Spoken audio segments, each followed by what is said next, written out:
watching Business Access TV. Business Access TV. Business Access. Business Access TV. Serious. Serious about business.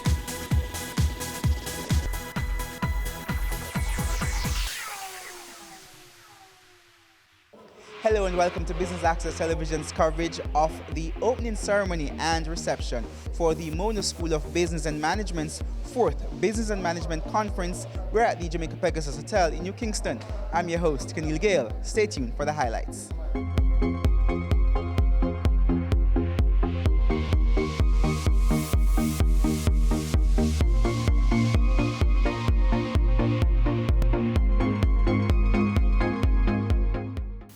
Honorable Minister Nigel Clark, other distinguished guests, members of the UWIC Committee, and members of the Mona School of Business and Management, academics from Jamaica and the region, members of the business community,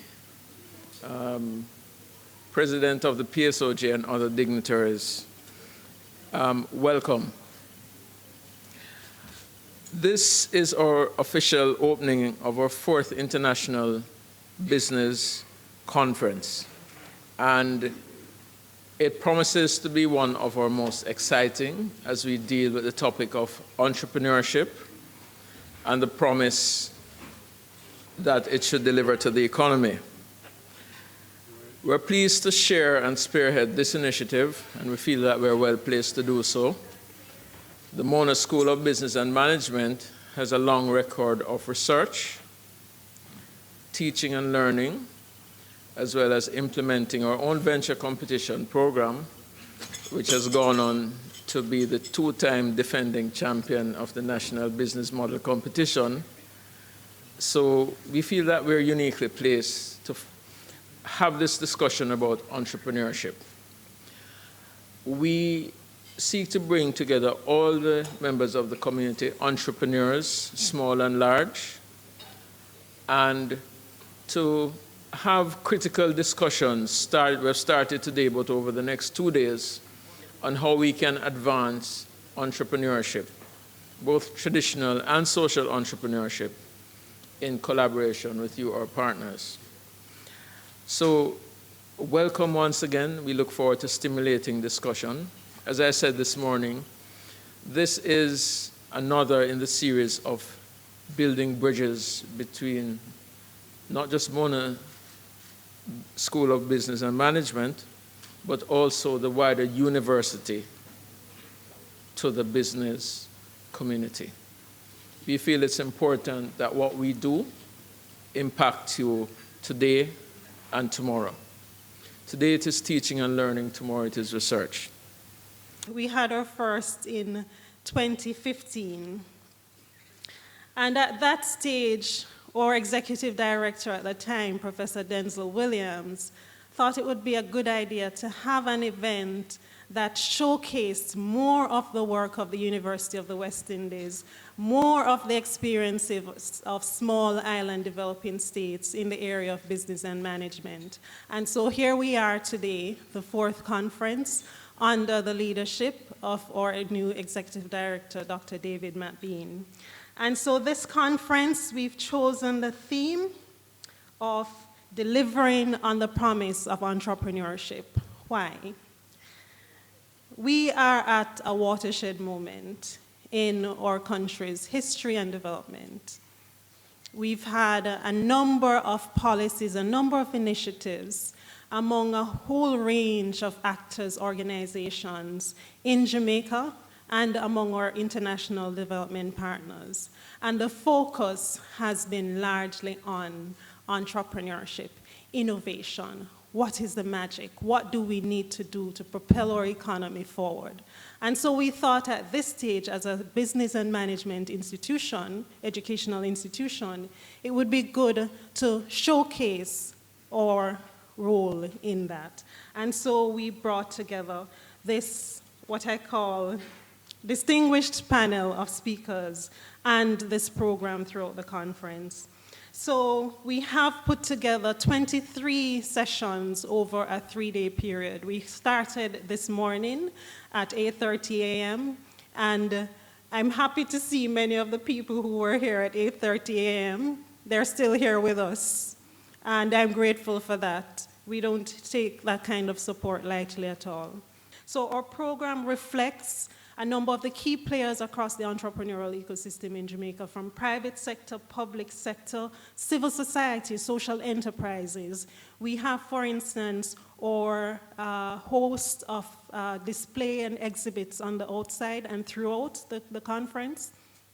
And these are businesses, enterprises that have sprung up, most of them, through our venture competitions at the Mona School of Business and Management and the wider university campus. And as we are here, I invite you to walk about and see what is there. So we have a host of sessions that focus on some of the hard skills for entrepreneurs. What are the audit issues? What are the legal issues? What are the regulatory issues that we all need to know about as entrepreneurs and MSMEs? What are some of the innovations? What are some of the policies taking place? We have sessions that focus on youth entrepreneurship, on gender, on networking. And it's critical that we offer these kinds of skills, because the reality is doing business is not just about the legal and regulatory issues. It's not just about having the idea.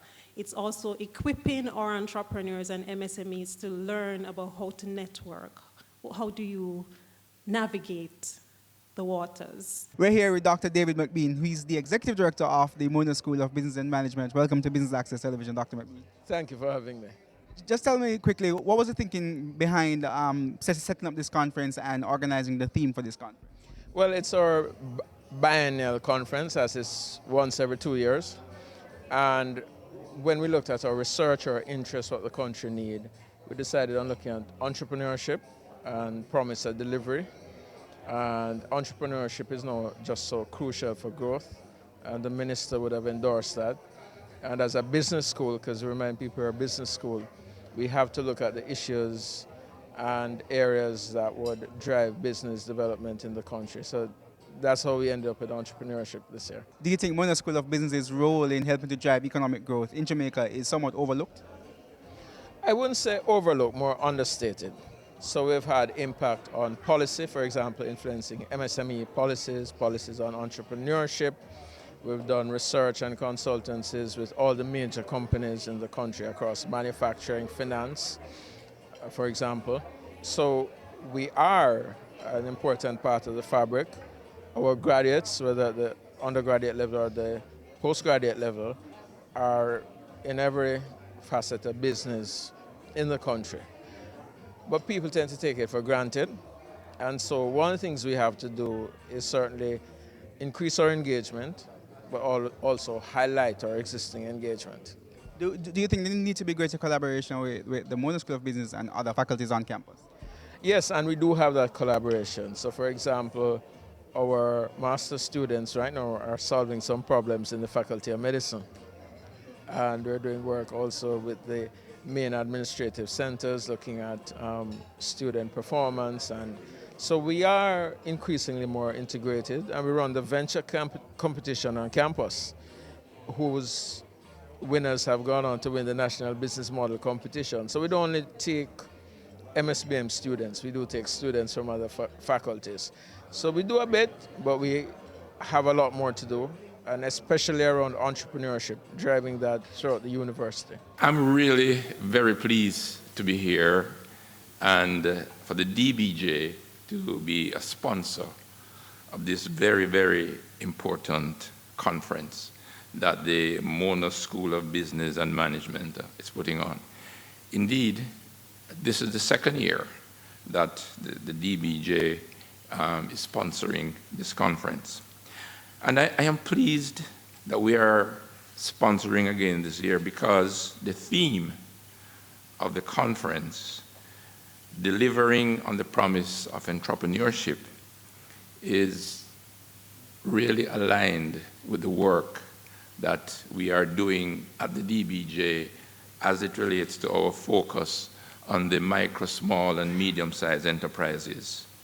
So we have capacity building programs that are offered to the micro, small, and medium-sized enterprises. the work that we're doing in entrepreneurship, the work that we do with the universities, with the incubators, the business model competition that we sponsor every year with the universities.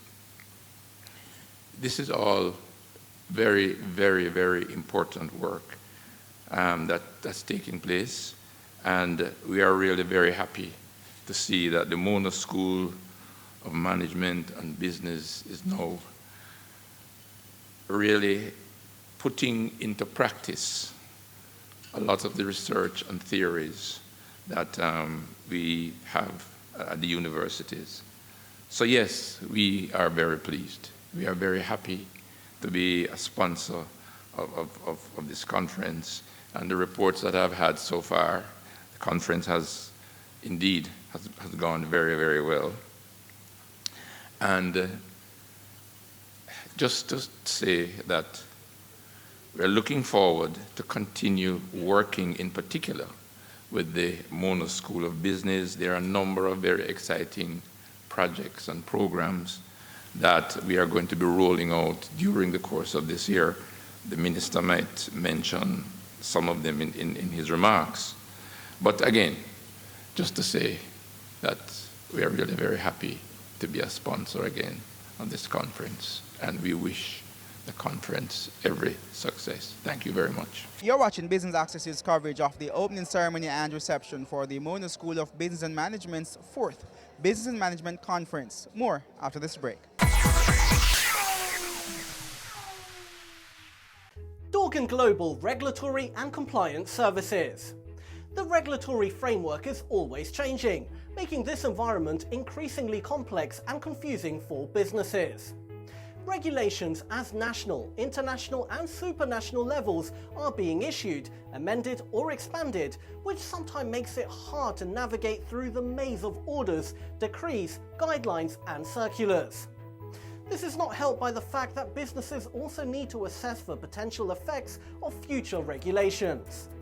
Dorgan Global professionals can help you manage compliance risks and operational essential to achieving lasting business success today, as compliance breaches can cause considerable damage, which may even put the future of a company at risk. Dorgan Global can help you make smarter, more effective decisions regarding regulatory and compliance matters. Let's have a conversation. Contact us at email info@dorgan.global, website www.dorgan.global.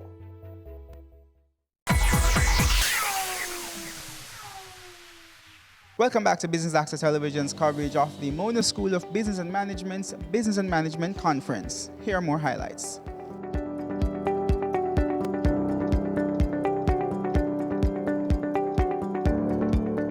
I'm very happy that the Mona School of Business has saw it fit to focus on the topic of entrepreneurship. Entrepreneurship at its most fundamental level is taking risk in order to achieve a particular objective.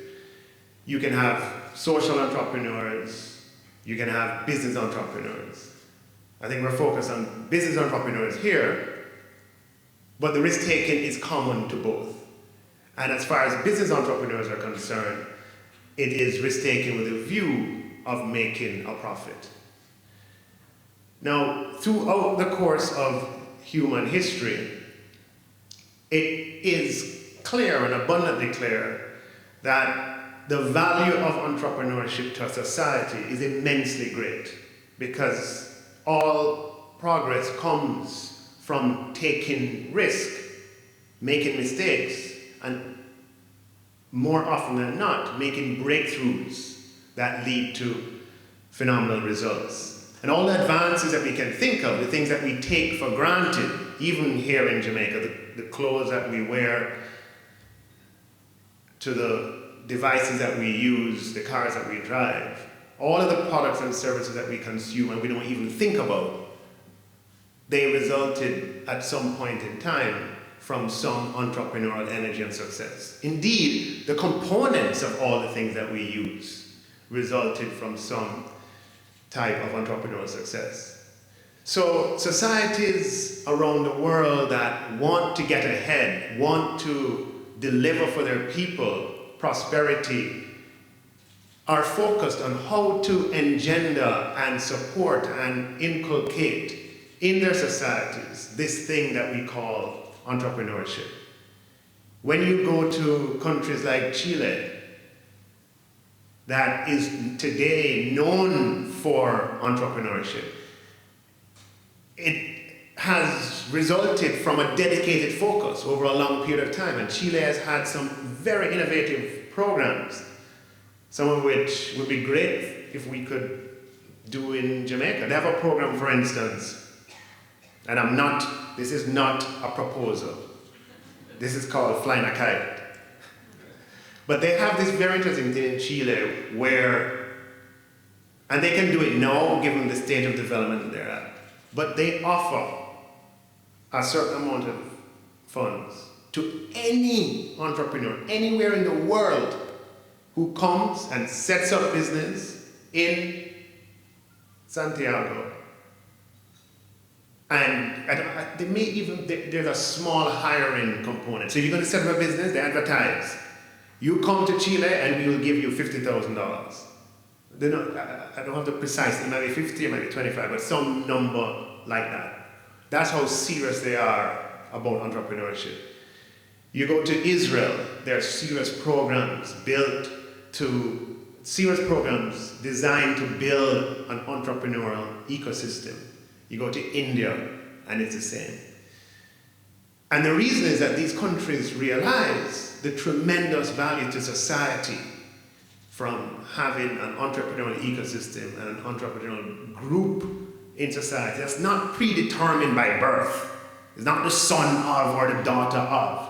It is determined by the power of one's character and one's dispensation, one's energy, one's outlook, one's preferences in life. If entrepreneurship is going to be dependent on the son of or the daughter of, we'll never get anywhere because there's no talent in the world that we know that's distributed in that way. But in all countries that thrive on entrepreneurship, there is a great degree of innovation that comes from their research institutions. Now, Jamaica has research. Of the 25 patents in the University of the West Indies, I believe 20 of them, Prof, you can correct me if I'm wrong, 20 of them are at the Mona campus of the University of the West Indies. These are international patents. Now the question is, how many of them have been commercialized and have been made to make money? That is the question. Because one thing to have the brain power and the tenacity, brain power to develop the research, the tenacity to go through the complicated process of registering an international patent and having the intellectual property. But then the next stage is to be able to commercialize that research. And that is an element that we need to work on if we are to realize our potential. As a result of that, we are working on engagement with the Inter-American Development Bank, IDB, and we're doing it through the DBJ. That is going to help us with the technical resources to build the capacity for commercializing of research. And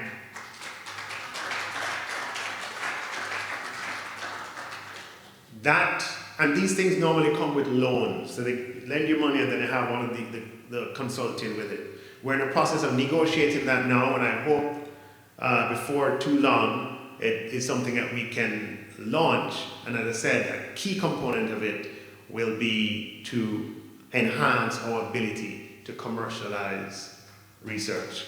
The inspiration that comes from, that leads to these kinds of developments are not known, it's not known a priori from which quarter it will spring. We don't know in advance under which rock or at which root of which tree this inspiration is going to arise. And therefore, we have to have an environment where wherever it springs from, capital can be available to allow it to move forward. And having a market economy where prior ownership of capital is a necessary prerequisite to get from point A to point B is an experiment in futility. That's an exercise that will never work.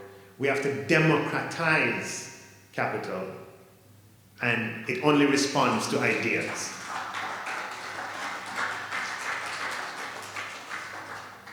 Now, we are making steps in that regard.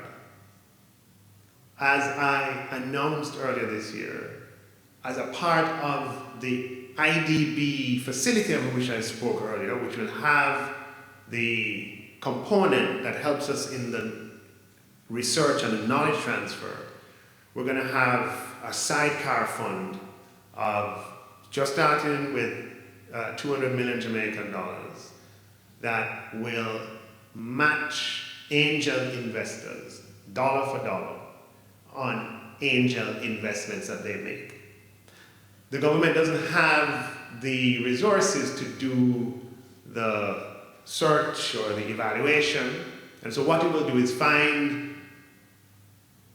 as many angel networks as it can, 2, 3, 4, 5, and have MOUs with them that whatever they decide to support, the government will come in on the same terms on a 50-50 basis.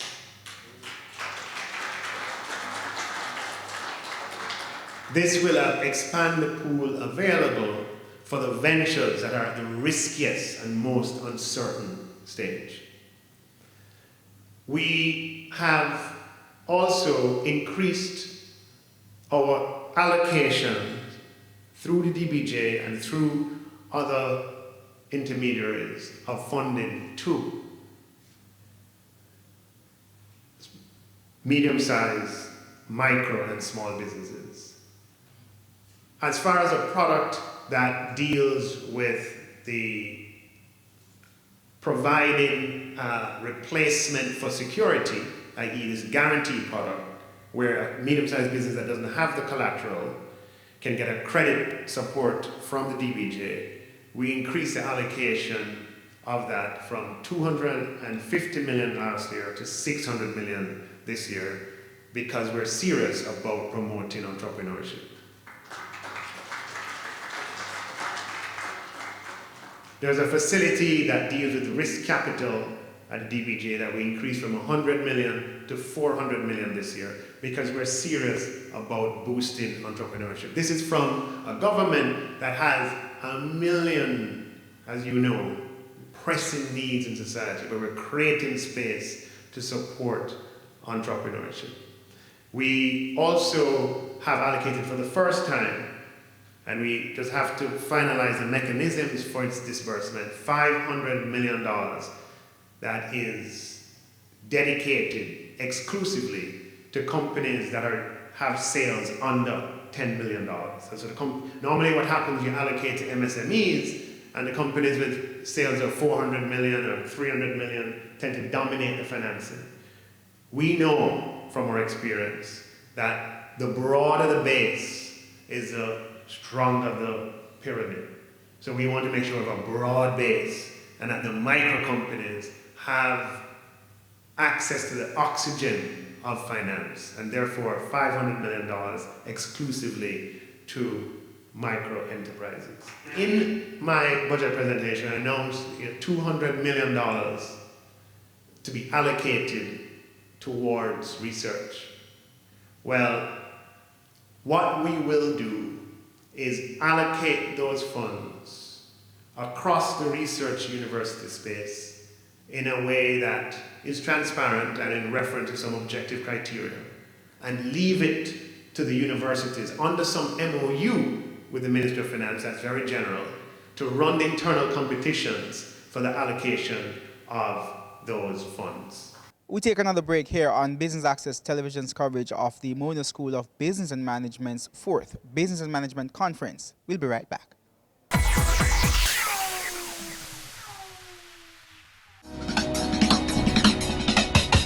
Cameo brings the creative industries to life,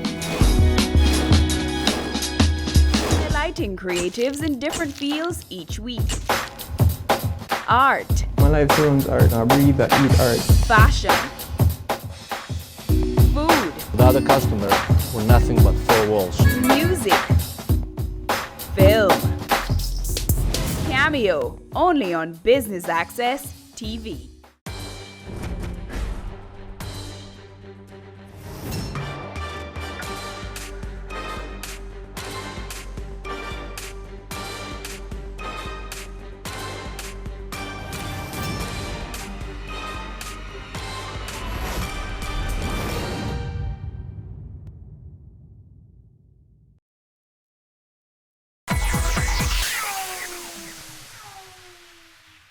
Welcome back. You're watching BATV's coverage of the opening ceremony and reception for the Mona School of Business and Management's 4th Business and Management Conference.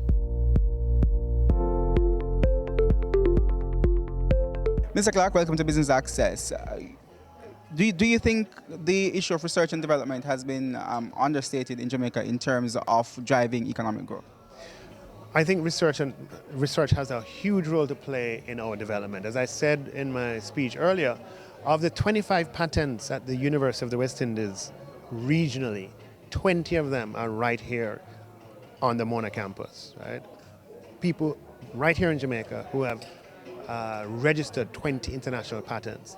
What we want is an environment where we encourage other researchers to develop ideas that can lead to international patents. But in addition to that, we want an environment where those patents can be commercialized, where those patents, the knowledge can be transferred to those with entrepreneurial energy and those who have a desire to take risk, and for those patents to be turned into money at the end of the day.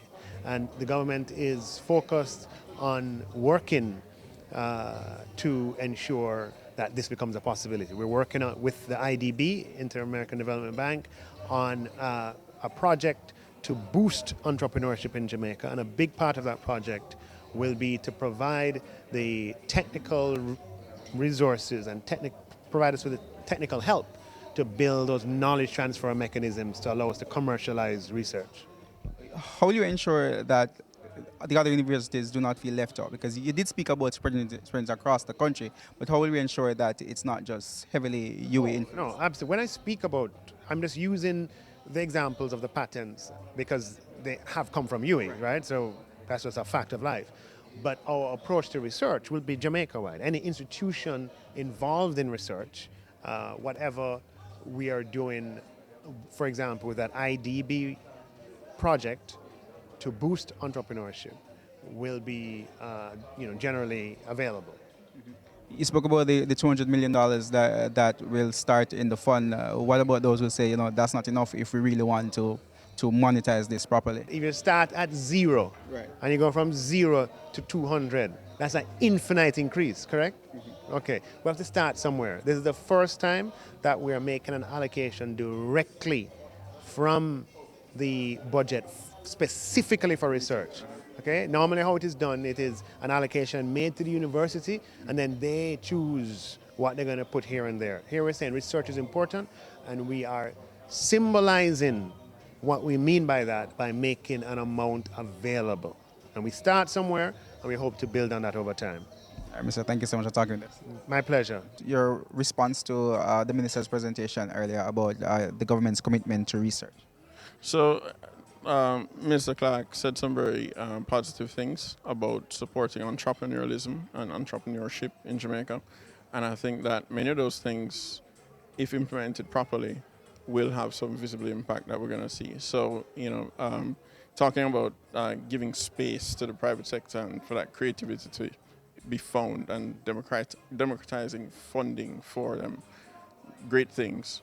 And some of those programs that are through the DBJ going to be enabling more people to be able to access these funds, also great things. And the microfinance to the micro entities, also wonderful ideas. The funding for research, big step in the right direction. Government has funded research indirectly by funding universities, but they've never before said you must use these funds for research. And now this is that first step. And I think it's very good to recognize that what research does is help provide solutions to problems that, let's say, nobody knows the answer to yet. That's the point of research. And so to recognize that that's an important component of that stream of activities that leads to the kind of entrepreneurial outputs that we're looking for, that have economic impact, and to recognize that some deliberate funding needs to be put into that, that's a step in the right direction. So I fully support.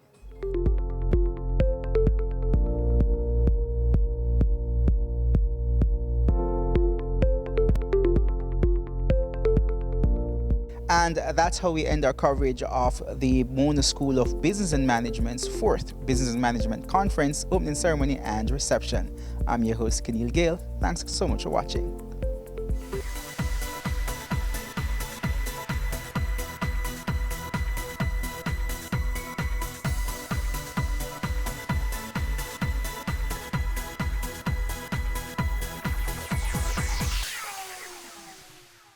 Your business matters. Business Access TV offers you the most innovative and effective advertising solution for your business, specializing in B2B sales, cost-effective solutions, the customers you want, the repetition you need.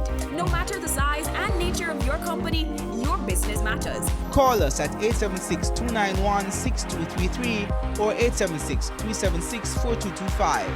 Email sales@batvja.com. Business current affairs you can relate to. Frank, credible discussion. On point, dissecting the issues. Offering solutions to Jamaica's challenges. On Point, Thursdays at 8 p.m. on Business Access TV.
They say it takes a village to raise a child, but the world will one day need the leadership of that child. The time you spend with your child matters. It stimulates their minds and shapes the way they act.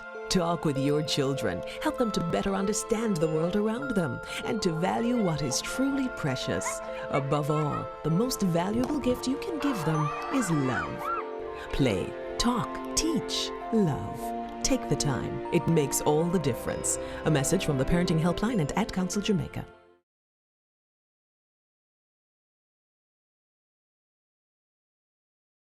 They say it takes a village to raise a child, but the world will one day need the leadership of that child. The time you spend with your child matters. It stimulates their minds and shapes the way they act. Talk with your children. Help them to better understand the world around them and to value what is truly precious. Above all, the most valuable gift you can give them is love.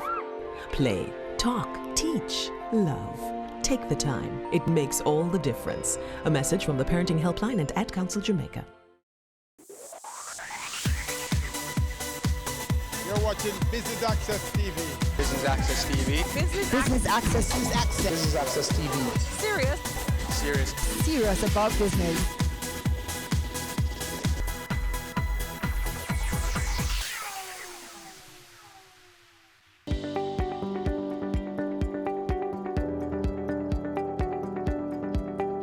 Explore, engage, elevate. The Jamaica Stock Exchange is showcasing its online program here at its eCampus Open House and Corporate Mingle.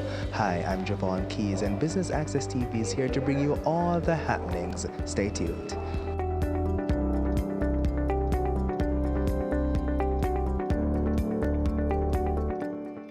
The first segment of our program is the Open House, where the Jamaica Stock Exchange will be introducing its postgraduate certification programs offered through its eCampus. Mrs. Marlene Street Forrest will bring greetings. I want to thank you for coming this evening to the JCE Campus's Open House. And, you know, when I was thinking about what I would say to you this evening, I said, you know, the fact that you come and, you know, it's immediately after August, which is the break, and I know you have a lot to do at the office, and also with the back to school. I am very pleased to see you all. You know, you have given us this evening pleasure in coming here. The intention this evening is to introduce to you the JC's exciting eCampus and the programs that we currently offer. And I'm smiling because I remember in 2012, at our launch, we said, and the program that we currently offer. And I am just excited about the fact that now we can say the programs, right, Dr. Lawrence, that we currently offer. And we feel that it is appropriate to share with you not only the number of programs we offer, but the level of certification that bolster our offerings. Because it is one thing to offer programs upon programs, but how does it enhance what you do? What can you do after you say, I've completed that program? There must be something to bolster it.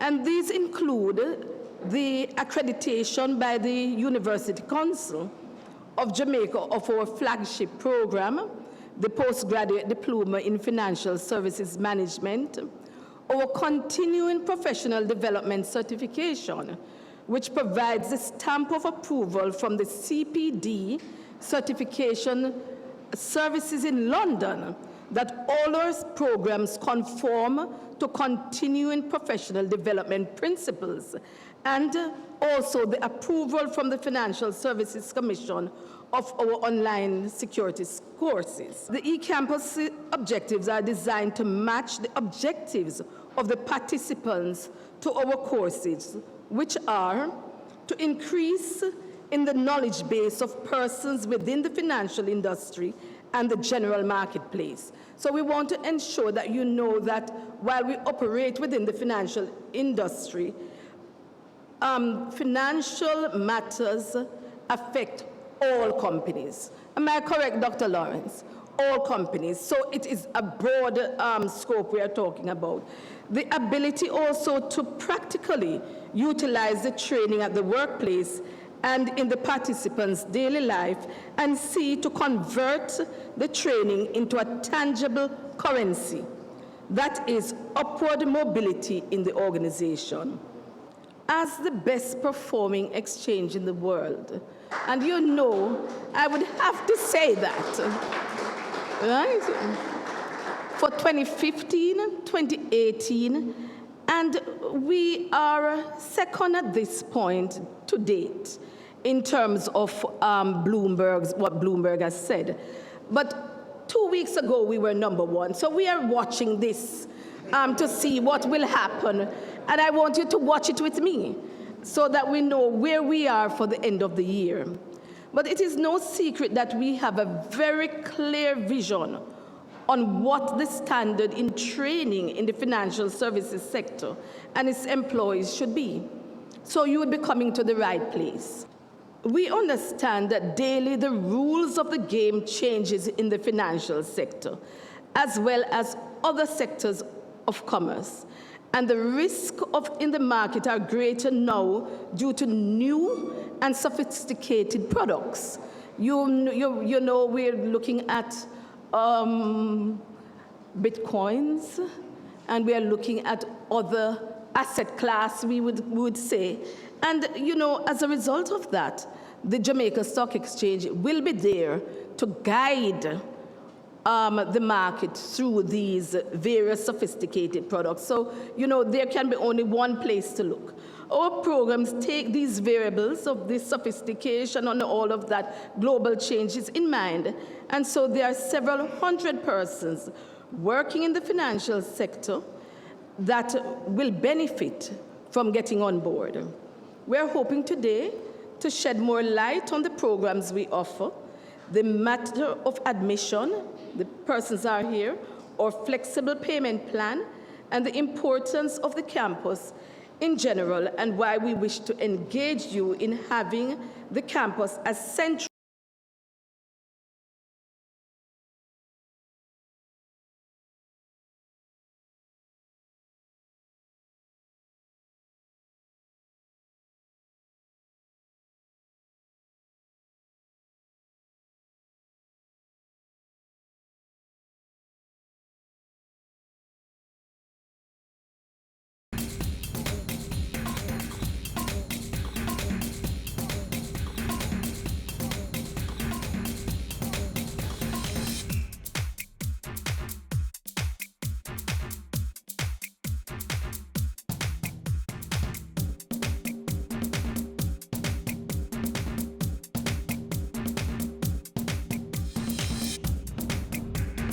The tour was winding down, but not without a bang. Portland was next, and the students of Windsor Castle Primary and Infant School served up an enticing treat. And of course, we followed suit. Welcome to Windsor Castle Primary and Infant School. You're watching Jamaican Magazine. Woo! Lion get wet. Lion get wet a circus that night. And he don't have nobody. And nobody know they with fright. What a magic. What a mystery. Circus lion busting bones. And the crowd don't get excited. Nancy went to touch the fire off a wheel. Then she saw a ugly girl, a ugly girl, a ugly girl. When she saw a ugly girl, she cut her eye and passed her. Who said I couldn't be free? They said I couldn't be free. And to this you all agree. But look at me. I'm free. My spirit is free. And after that rich display of culture, Mrs. Verlaine and all the students and staff of Windsor Castle Primary, we want to hand over this package to you of some of our posters and books, information that we have on the Jamaican history and Jamaican culture.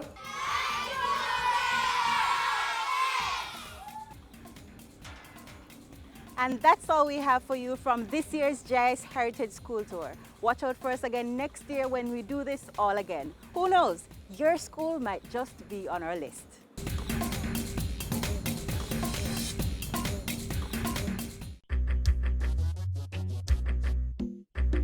nutritious food, succulent dishes, superior workmanship, and excellent service.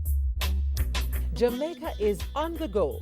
Let's grow what we eat and eat what we grow. Let's harness the indomitable spirit of our most valued resource, our people.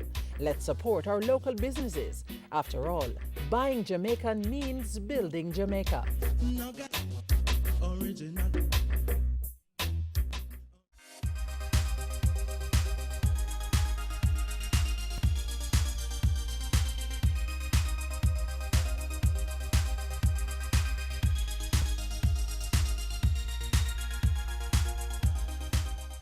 Jamaica and China have partnered in the area of sports to provide training for athletes and coaches in various disciplines.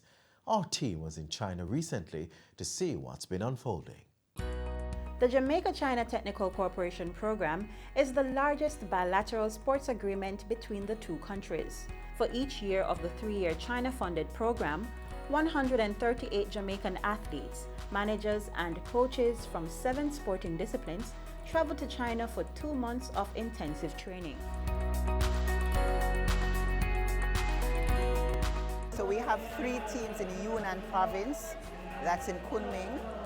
Those are swimming, female basketball and female volleyball. In Yunnan province, we have synchronized swimming, gymnastics, badminton and female football. One of the first stops that we made in China was to the Kunming Physical Training School, where we observed the volleyball, basketball and swimming teams in training. They train twice per day, starting at, the day actually starts at 6 when they have breakfast. We arrive at the center by 8:30, where we do a 30-minute warm-up. They hit the pool by 9 o'clock. Training is normally completed by 11 once the sets are completed, and then we return to the hotel. They have lunch. There's a 1.5-hour nap time, and then we come back in the afternoon at 2:30, another half-an-hour session of warm-up, and then we go again at 3 until 5. They take this training very serious, and we also see they have many improvements during all the training. But for one thing, that's the coach very appreciates that they follow coach instruction, and they try their best to get more improvement. As you may know, China is ranked amongst the top 5. They have one of the top 5 best volleyball teams in the world. So coming here to train, we're training amongst the greats. While here, we do a lot of repetition, and it really helps us getting better performance-wise. Where we're weak in terms of our strength, the gym work really helps, and when we go on court, it shows. So we're able to hit the bar harder, able to jump higher, just perform better. They're really positive and they're serious with this training, and they like to learn. The coach, he uses gestures while he speaks to us. So as volleyballers, we understand those gestures, and those who came last year will understand a little of the Chinese, like counting from 1 to 4, we understand that, and other little things.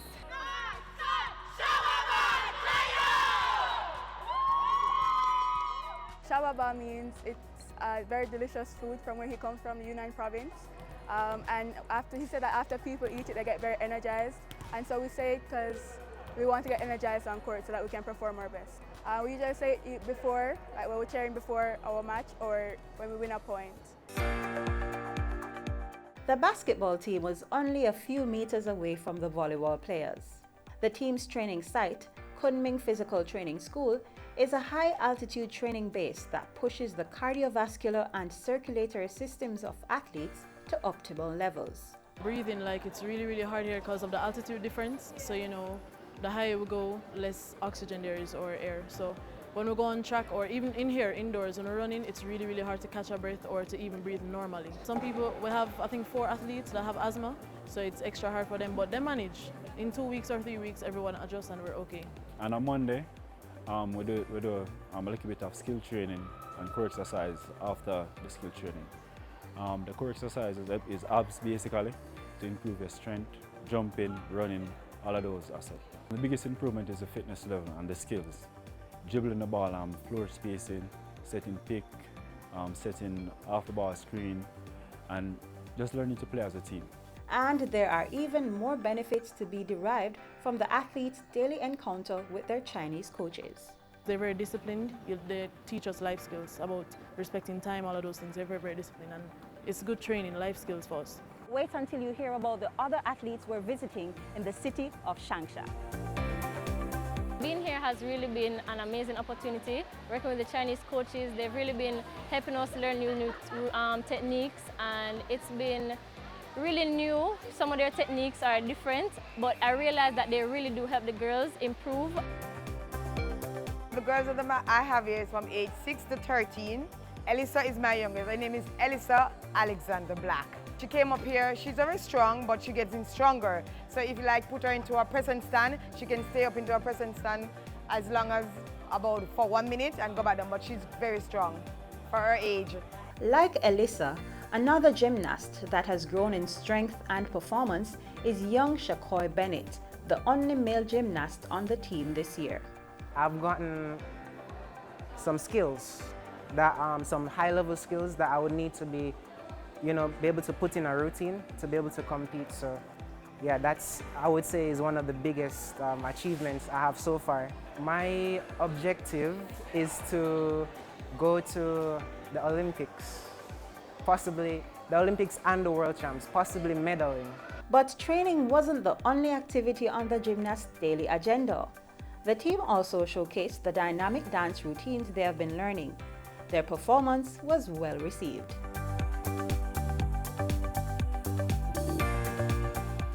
Hi, I'm Kayla, the captain of the female football team here in China. Ni hao.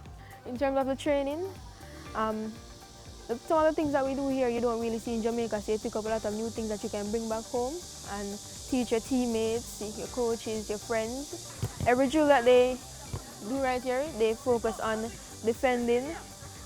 They put in both attacking and defending. So if you look at them playing right now, how they set out, the coach incorporate all of those stuff in it. In Jamaica we do drills like this, but you don't really think there are so many drills for like this one thing until you come here. This is an awesome initiative, and I think that it can only be better for the nation, for the girls to come to a place like China to enhance their talents. I believe that the girls want to be that next reggae international girl, and so this year it has really pushed the girls to work even harder, and you can see in training where they are constantly reminding each other to stay focused. So there's only one more team to visit, and this team happens to be the largest group in the delegation. Can you guess what that is? Badminton.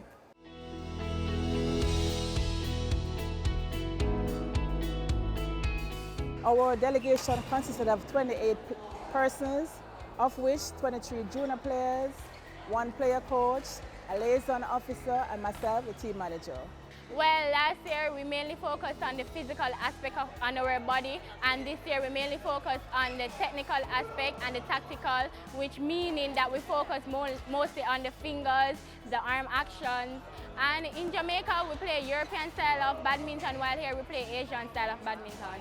Biggest thing that surprised me was probably their playing style.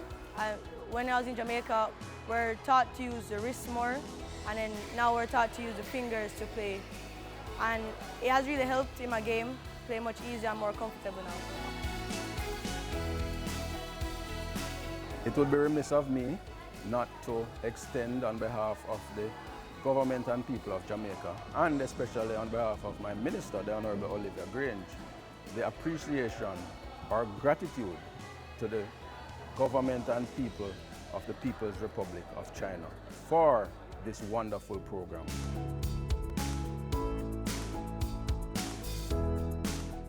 As we close today's show, we ask that you stay connected via our website, jis.gov.jm. And while you're online, send your feedback to jamaicamagazine@jis.gov.jm or via tweet @JIS News. On behalf of the entire production team, I'm Adrian Atkinson. Do take care.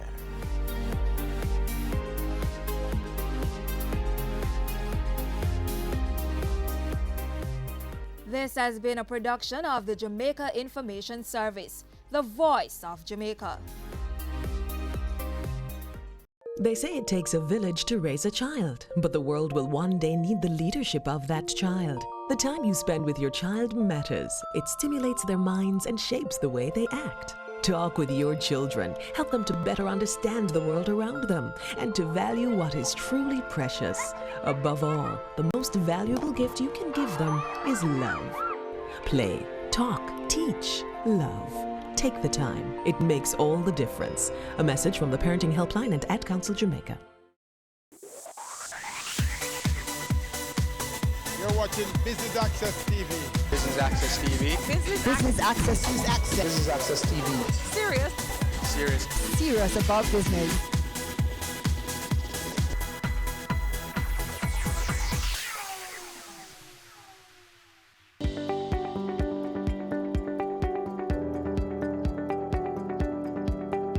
Explore, engage, elevate. The Jamaica Stock Exchange is showcasing its online program here at its eCampus Open House and Corporate Mingle.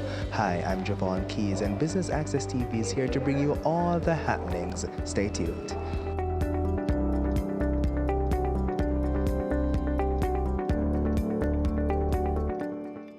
The first segment of our program is the Open House, where the Jamaica Stock Exchange will be introducing its postgraduate certification programs offered through its eCampus. Mrs. Marlene Street Forrest will bring greetings.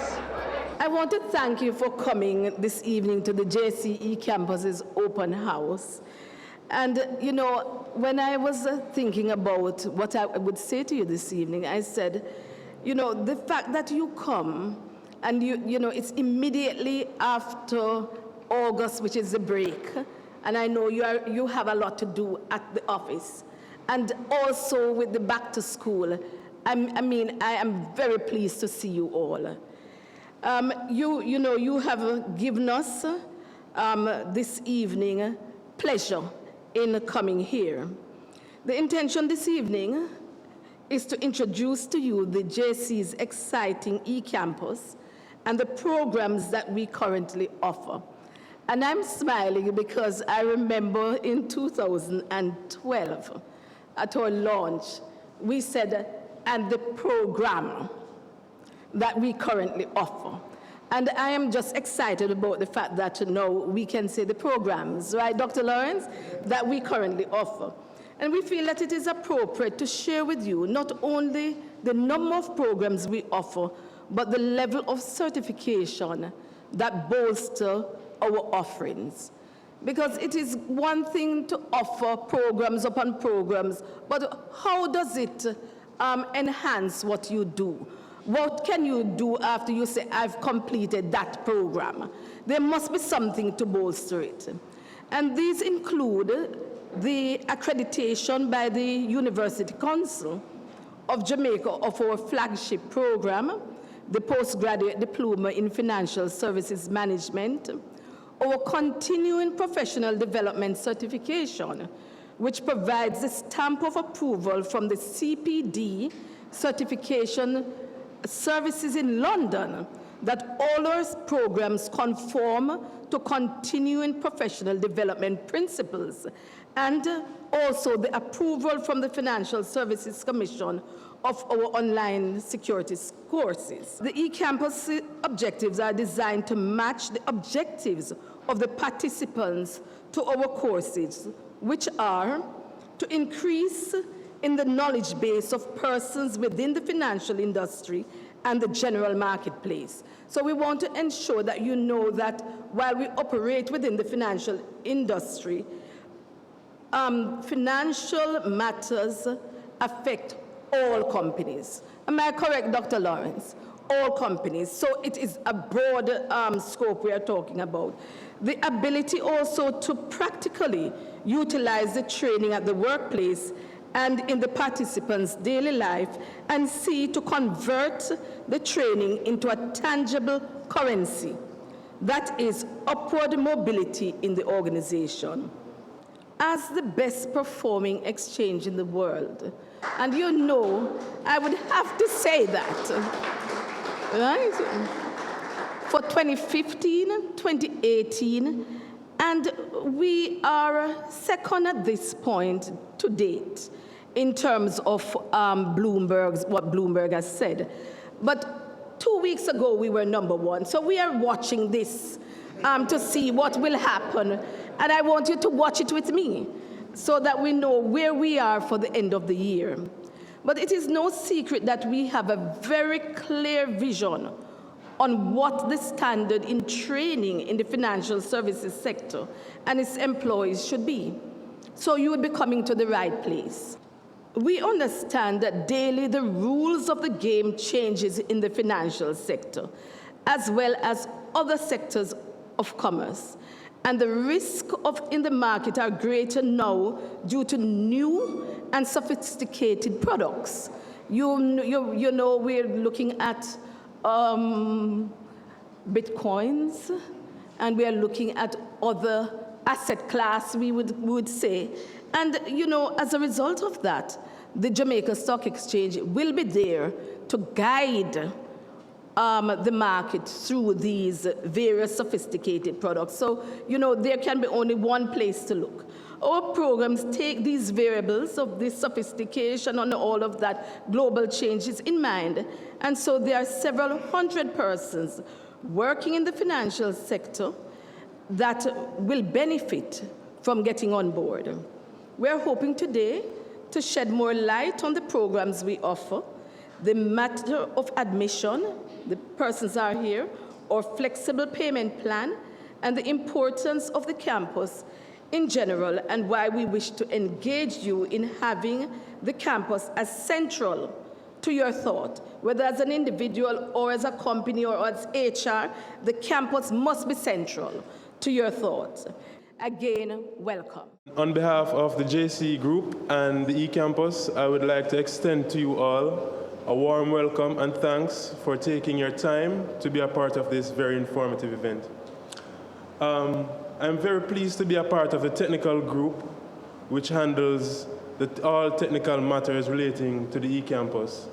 Our main objectives and goals and responsibilities are to provide training for our faculty members and our staff, as well as the eCampus administrative unit and our other stakeholders, such as our students and the general public at large.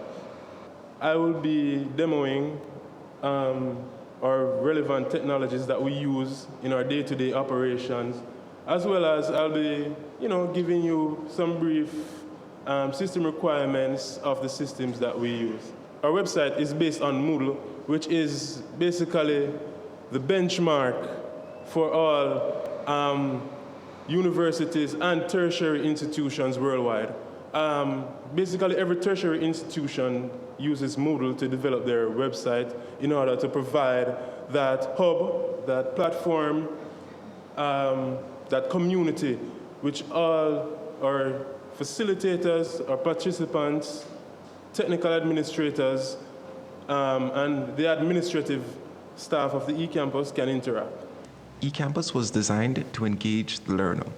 I will briefly introduce you to some of its features and activities, beginning with the homepage. There is always something happening on eCampus and in the financial world, and eCampus Happenings is where you get the latest headlines. To your right, you will see a message notification box that shows messages sent to you from other students, your teachers, or administration. You will also notice a calendar that shows events for the current month. We'll talk more about calendar later. Let's move into one of my courses. To your left and to your right, you will notice several boxes that show you the latest news, all the course activities, upcoming course events, and others. You will notice that the course has an introduction. This section gives you all the information you need to know on the course. This section will also be updated to provide you with the latest information of most importance to the course material. You will also notice that the course has a general chat room and a general forum, two great ways of communicating with your peers. The forum lets you view topics created by teachers and other students. You can also create your own topics and comment on open ones. This is a great way to post general questions to your class members. The chat room allows you to have live chat sessions with class members who are currently online. Your teacher may sometimes use this as an open session to answer general queries. Let's now look at assignments. Assignments are given with clear instructions and may sometimes require you to submit a file. A file can be in PDF, Word, Excel. It all depends on what the teacher instructs you to do. And for the real deal, the course content. Content is delivered in video and audio. It lets you pause, skip, go back, and continue from wherever you left off the last time. The beauty about this experience is, if you didn't get the lecture the first time around, you can always go back and watch it again for as long as it's available. And let's look at the quiz. You get instant feedback as you answer each question, and your grade is known immediately at the end of each quiz. Didn't do so well? Don't worry. You get 3 attempts, but keep this in mind. The final grade will be the average of all 3 attempts. This is an online course, but you still get to see and talk with your lecturer. Each course has at least one web meeting session with your lecturer. In this session, the lecturer can share his screen with you as you work through a problem. He may also give you the floor so that you may be seen as you speak to the rest of the class. This is all for now. Thank you and enjoy your eCampus learning experience. The next video I'll be presenting is our web platform. We use a technology called Zoom webinars. I'm sure most of us might have been previously exposed or we have heard of Zoom before. It is a very interactive, collaborative tool that's very easy to use. Expand your reach and build relevance with your target audience using Zoom video webinars. Zoom's flexible registration controls allow you to gather valuable information. Designate your interactive video panelists that can present and screen share with up to 10,000 attendees and to an unlimited audience with Facebook Live or YouTube streaming. The host can promote any viewer to an interactive panelist at any time. Live Q&A and chat allow you and your panelists to answer attendee questions on the fly. Registration, Q&A, and polling are all linked to detailed reporting. Zoom's powerful integrations help you get more out of your webinars. Monetize your content with our PayPal integration and simplify follow-up with our CRM integrations. Let your webinar live on after the live event by enabling our on-demand feature, allowing you to capture new registrants long after the webinar's end.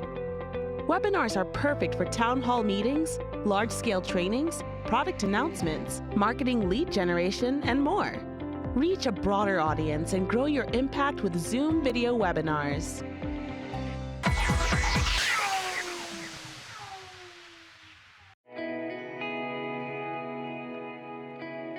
Violence against women is a violation of human rights.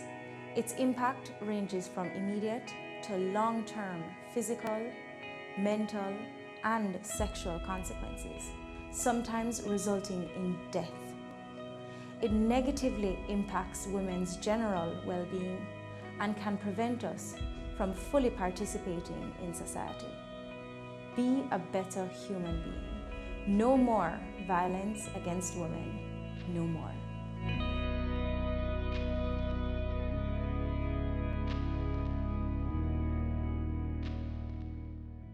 It's season 12, and Wealth Magazine Business Access is here to keep you business savvy. With an impressive mix of some of Jamaica's most inspiring business moguls, we continue to keep Jamaica informed, empowered, and ready to dominate. Tune in Sundays at 5 p.m. only on BATV. You're watching Business Access. Business Access. Business Access. Business Access TV. Serious about business.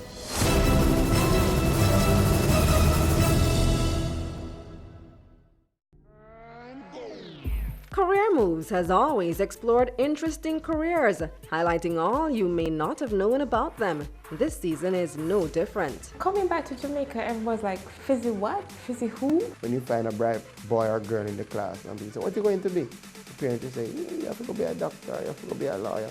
Nobody says you have to go be a politician. Let me see your hands! Tune in Tuesdays at 8 p.m. on Business Access TV.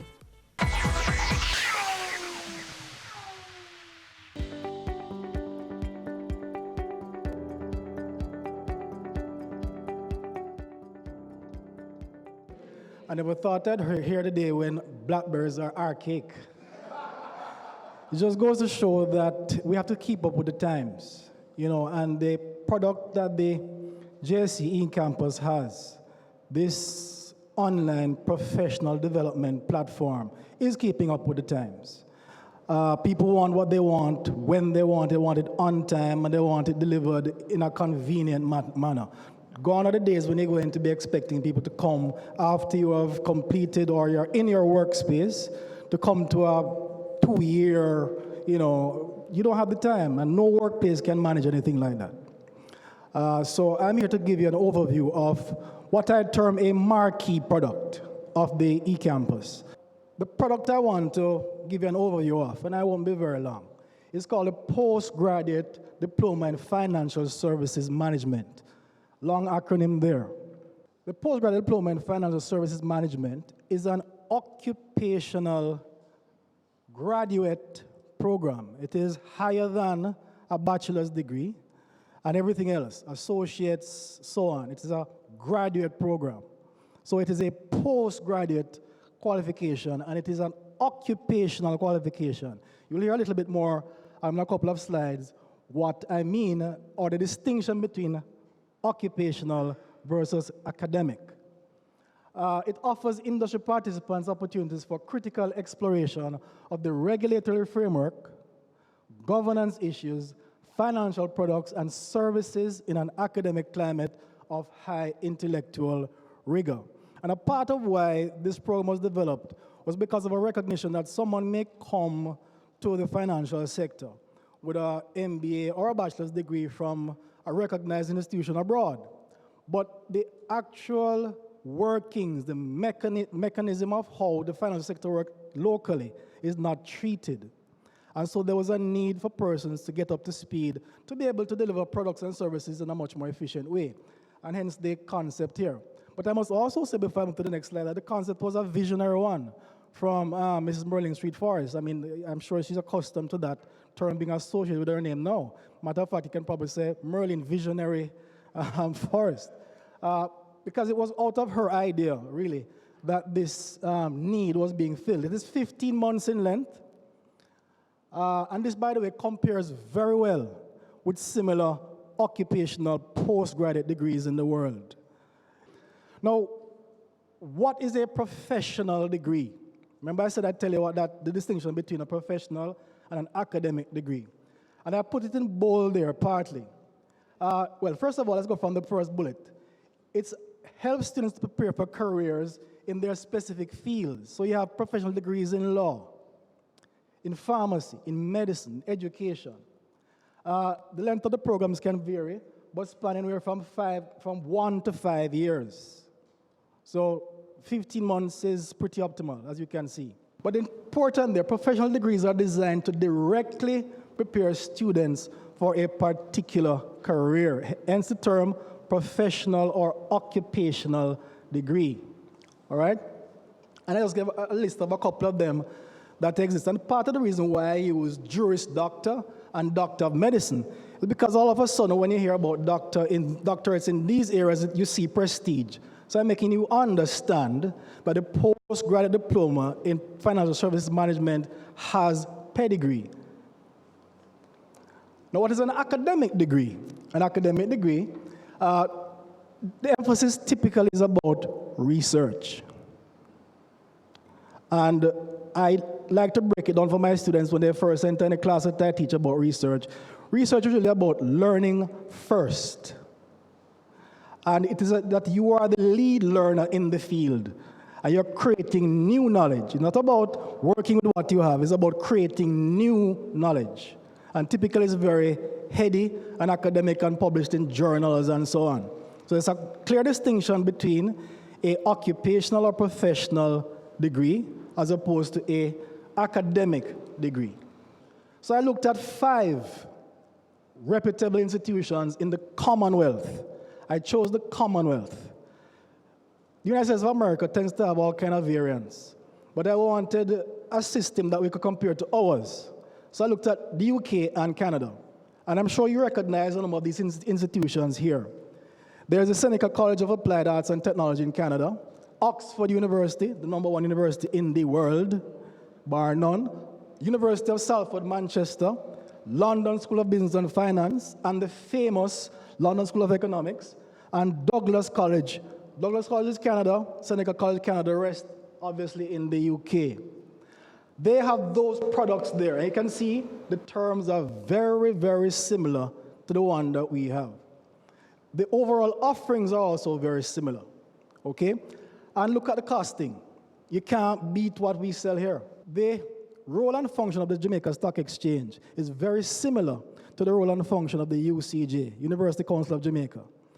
What both institutions have in common is that they tell potential stakeholders that you can trust this organization. So you are listed on the stock exchange, these people can be trusted. They won't be fly by night and take your money and disappear. And you know what I mean. The UCJ is telling us the same thing. In essentially, in an educational organization, you don't want to go and invest your time or your money in a fly-by-night organization. There's much more to it. But I'm saying to you, what UCJ says, you can trust this product. Now, it's important to note that whereas for the diploma, the postgraduate diploma, you need to do 14 courses, you may take any one course by itself. So you can decide, oh, you know, I want to know a little bit more about risk management. There's a course for that. I want to know about corporate governance. There's a course. So say I want to just do a course by itself, you can do that, as opposed to taking on all 14.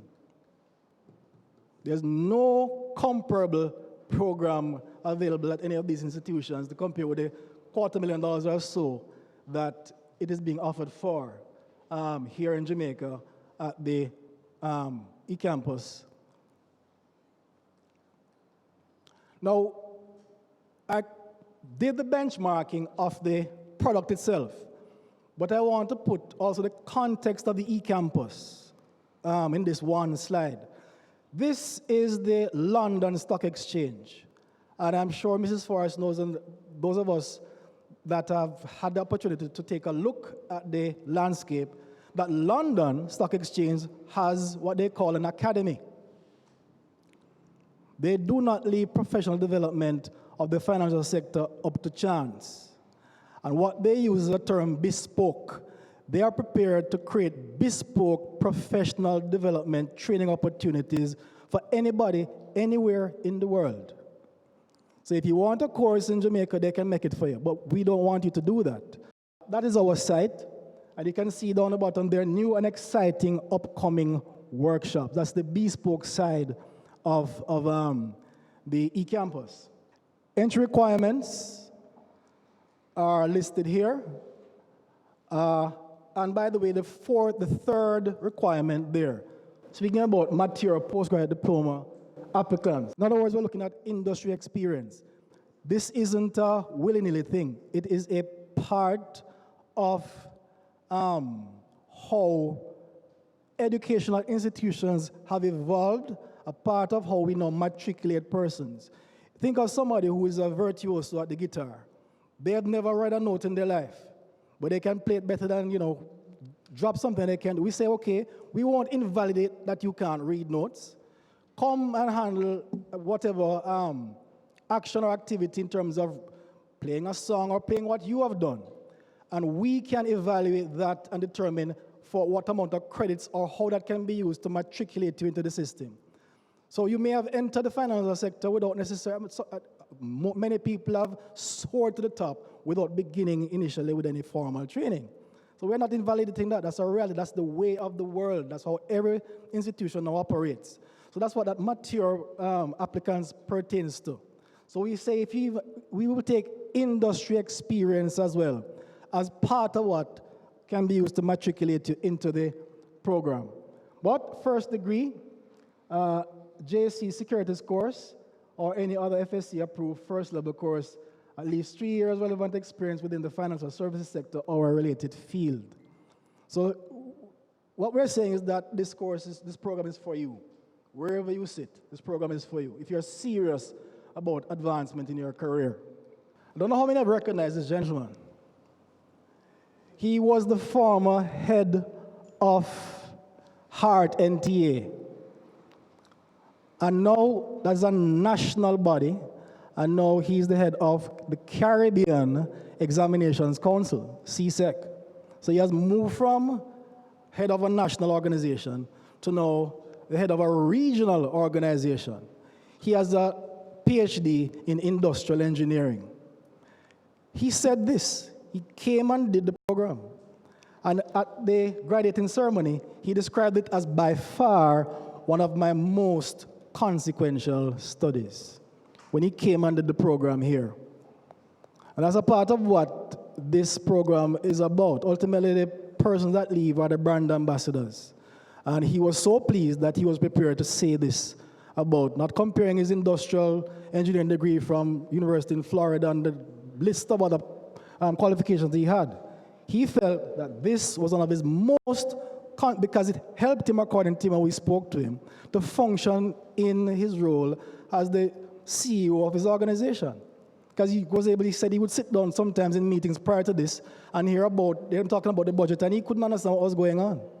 But subsequent to the program, he was able now to plot the incident.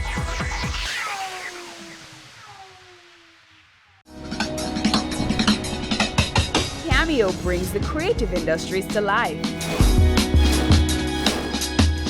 delighting creatives in different fields each week. Art. My life turns art. I breathe, I eat art. Fashion. Food. Without a customer, we're nothing but four walls. Music. Film. Cameo, only on Business Access TV. It's season 12, and Wealth Magazine Business Access is here to keep you business savvy. With an impressive mix of some of Jamaica's most inspiring business moguls, we continue to keep Jamaica informed, empowered, and ready to dominate. Tune in Sundays at 5 p.m. only on BATV. You're watching Business Access. Business Access. Business Access. Business Access TV. Serious about business.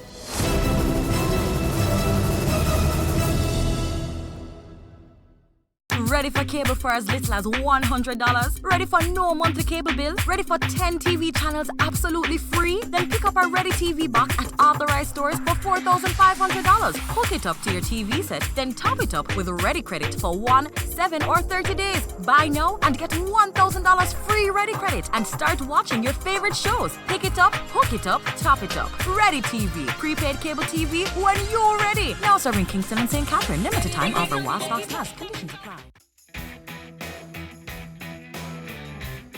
I'm Jean Laurie Chin, and I'm the Executive Director of ProCom, ProDev, and CCRP. BATV had heard about our outreach arm, which is a Caribbean community of retired persons. I think BATV is having a very positive impact. And as a result of that excellent feature, we got more members. So clearly people are watching BATV. I always say to my clients, you should have a 360-degree campaign. Do not limit yourself to one media house. And especially those who are in business, I think it's very important to include BATV in their portfolio.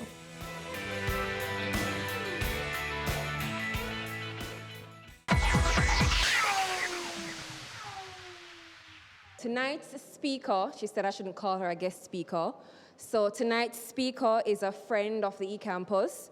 Not only is she known for her 25+ years experience in the field of risk and compliance, she is also a known attorney at law, a senior manager, and company secretary at KPMG. She is known for her down-to-earth, bubbly, and refreshing personality. However, tonight, she's not here in her capacity as senior manager. She is here to speak to us about the postgraduate certificate in Chartered Secretary and the ICAC course that the eCampus offers. Our speaker is the head of the Jamaica branch of the ICSA and will be sharing with us the benefits of enrolling in a course such as this. Ladies and gentlemen, please help me welcome Mrs. Elizabeth Henry Pottinger. Good evening, ladies and gentlemen. It's good to be here because I believe that the ICSA qualification is one of the ones that the JSE campus has snagged, and I am sure that at the end of this presentation this evening, many persons will be signing up to become qualified as a chartered secretary. This qualification is over 100 years old. It's headquartered in England, and many Jamaican persons used to travel all the way to England or self-study to learn to be a qualified company secretary. But now, the ICSA is being brought right here on your e-campus, right at your fingertips, as I heard someone said earlier this evening. I have my colleague, Jean Douglas, who is a chartered secretary as well, and she has been practicing a few years before me, and she knows the in and outs of being a chartered secretary. So why qualify with the ICSA? I like to say that it brings you right into the boardroom, and it brings you to the seat of decision making. And this is where the skills are mainly practiced, but it is multidisciplinary. You can be an accountant, you can be a company secretary, you can do risk management. Our qualification will help you to build the skills that will equip you for a career in a variety of sectors and organizations. So we offer a standalone qualifications which cover financial services, and this includes investments and fund management, legal and regulatory requirements, which is my focus, understanding of corporate strategy and structures, the skill to support and advise and enable directors and the board to make the right decisions. So you see that it places you right at the seat of decision making. Here we go. So why is this qualification? Why is this, and what are some of the benefits? You get a chartered status, which is the benchmark for company secretaries and governance professionals. It shows you have the knowledge, the skills and experience to take on a job with significant and wide-ranging responsibilities. It gives you access to thought leadership, research, and our highly respected guidance notes. You get free access to our technical helpline, and the qualification is transferable across major countries. So if you're a chartered secretary in Jamaica, you move to England or Australia or Canada, you can use the same qualifications at the same level. You do not lose your ranking. And the membership is transferable to any ICSA division as long as you're a resident in that division. So this is the stepping stone for your qualification. And pay attention to this particular slide, because different persons will fit in at different steps. You have the foundation, the part 1, and the part 2 qualifications.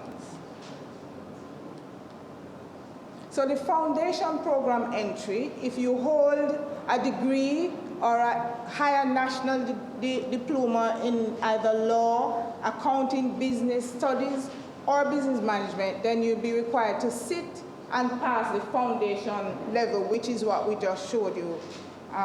The foundation level is the one in red, down the bottom there.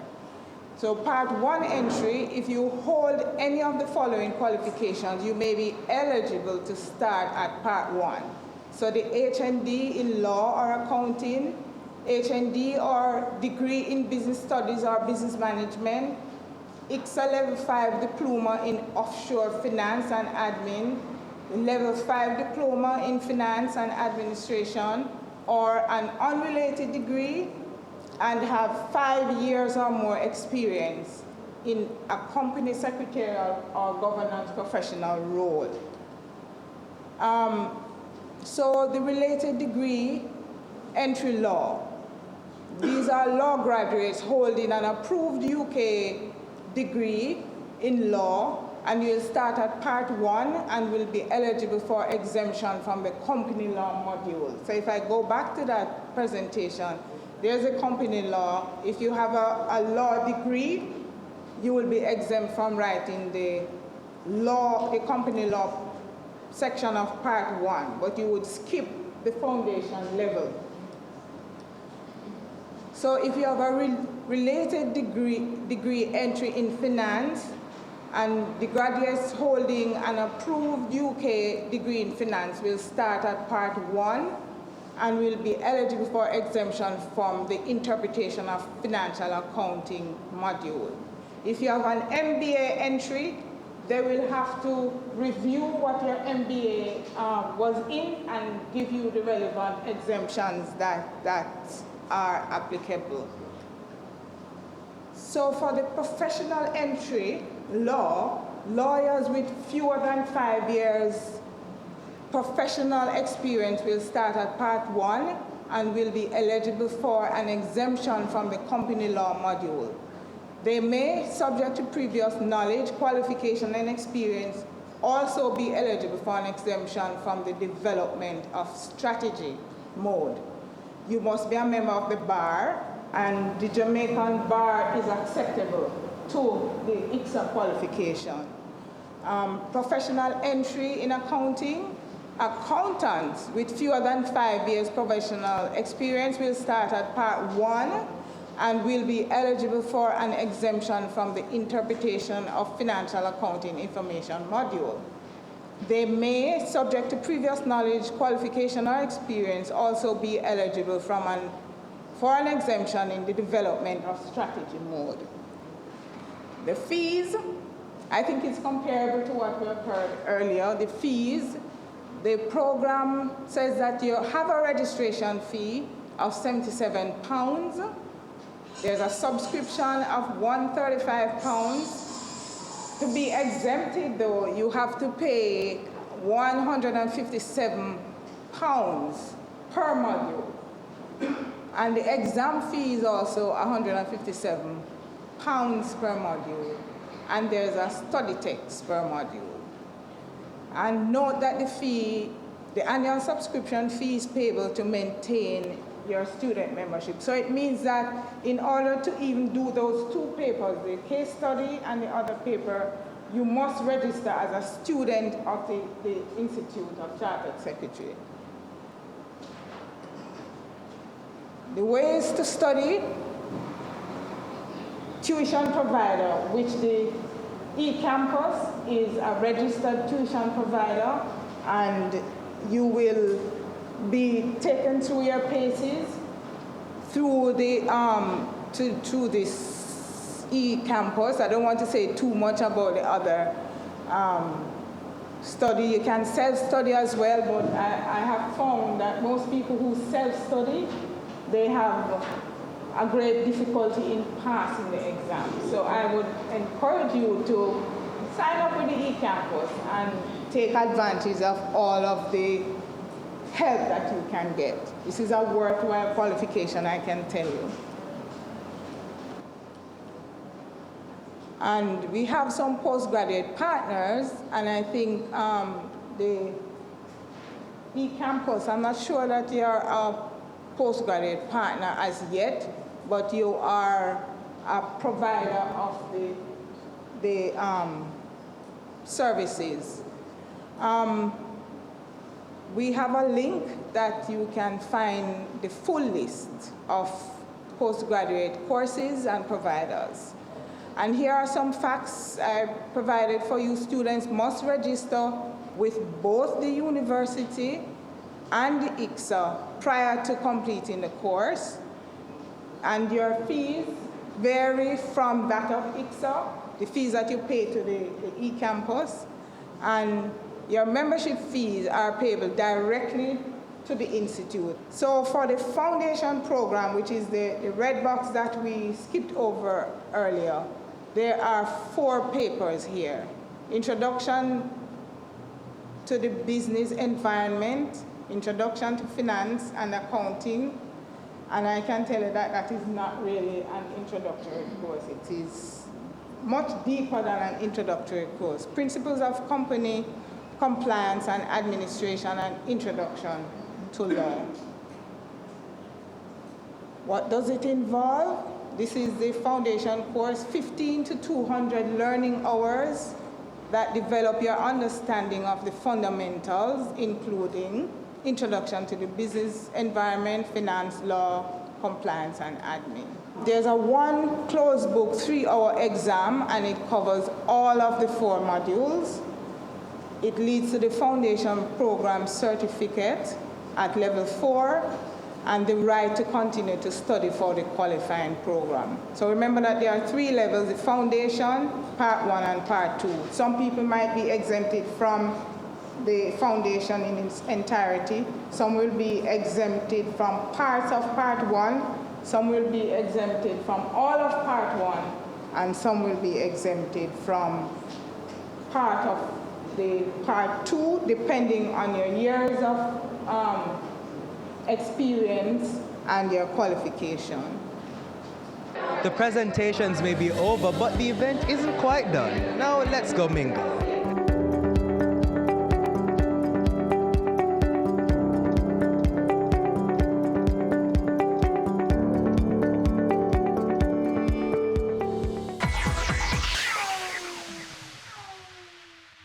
It's Island Hour, it's Island Hour, it's Island Hour, free eye test. It's Island Hour, it's Island Hour, it's Island Hour, free eye test. Free eye testing is back and it's here to stay. Island Eyewear offers free eye testing every day, all day at all locations island-wide. Conditions apply. Make your appointment today at www.islandeyewear.com or call us 630-1180. Island Eyewear, your style, your price. It's Island Hour, free eye test.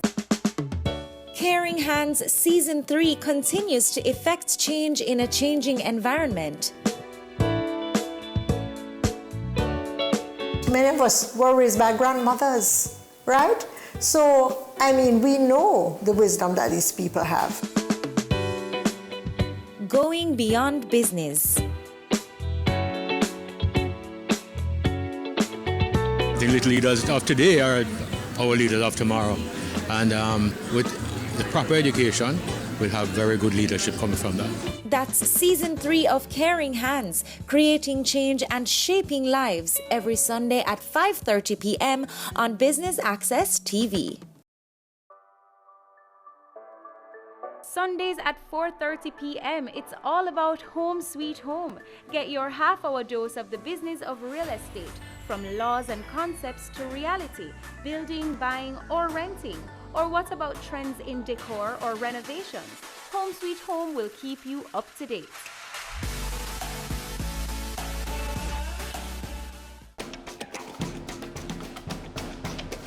Hello, my name is Blake Widmer. I'm the co-founder of Deaf Can Coffee.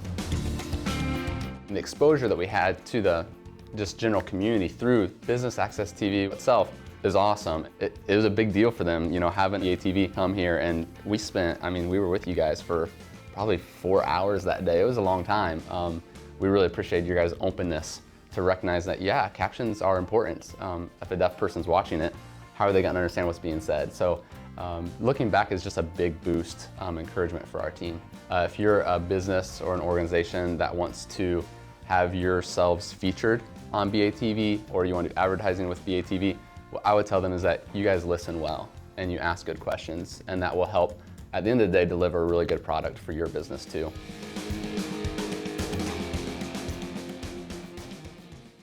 They say it takes a village to raise a child, but the world will one day need the leadership of that child. The time you spend with your child matters. It stimulates their minds and shapes the way they act. Talk with your children. Help them to better understand the world around them and to value what is truly precious. Above all, the most valuable gift you can give them is love.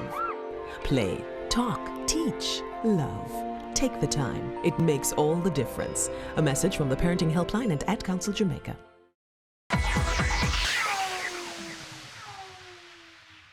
So, Mrs. Street Forest, the eCampus was launched in 2012 and it's a number of years now. What's the traction been like and what can we expect going forward from this regime introduced by the JSC? We have been successful in having many students from all different industries partake of the programs that we have. The flagship program, which is the postgraduate diploma in financial services management, and all the other workshops, the attending workshops that talk about products and services within the financial sector and otherwise. Our uptick has been very good. You know, we have had the accreditation from UCJ. We also have approval from the Financial Services Commission and the CPD certification. And these bolster just what people get from the program, hands-on and also qualification to take them to the next level.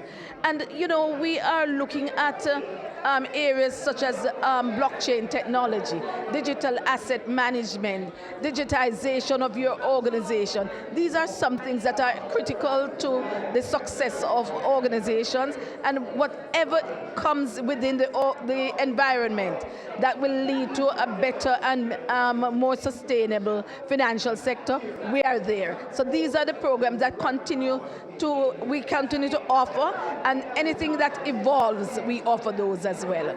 So Dr. Benjamin, talk to us about the accreditation for the courses. Now, many persons may be concerned, yes, they hear about the courses being offered, but generally a concern is there about accreditation. Are these courses accredited? Yes, very good question.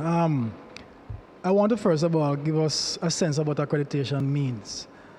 In my earlier presentation, I pointed out that at the center of accreditation is a matter of public trust. And persons can think about it as you would think about being listed on the stock exchange, for example. What that means is that possible persons who want to invest know that the money is not going to disappear when they invest it. Academic accreditation is relatively similar.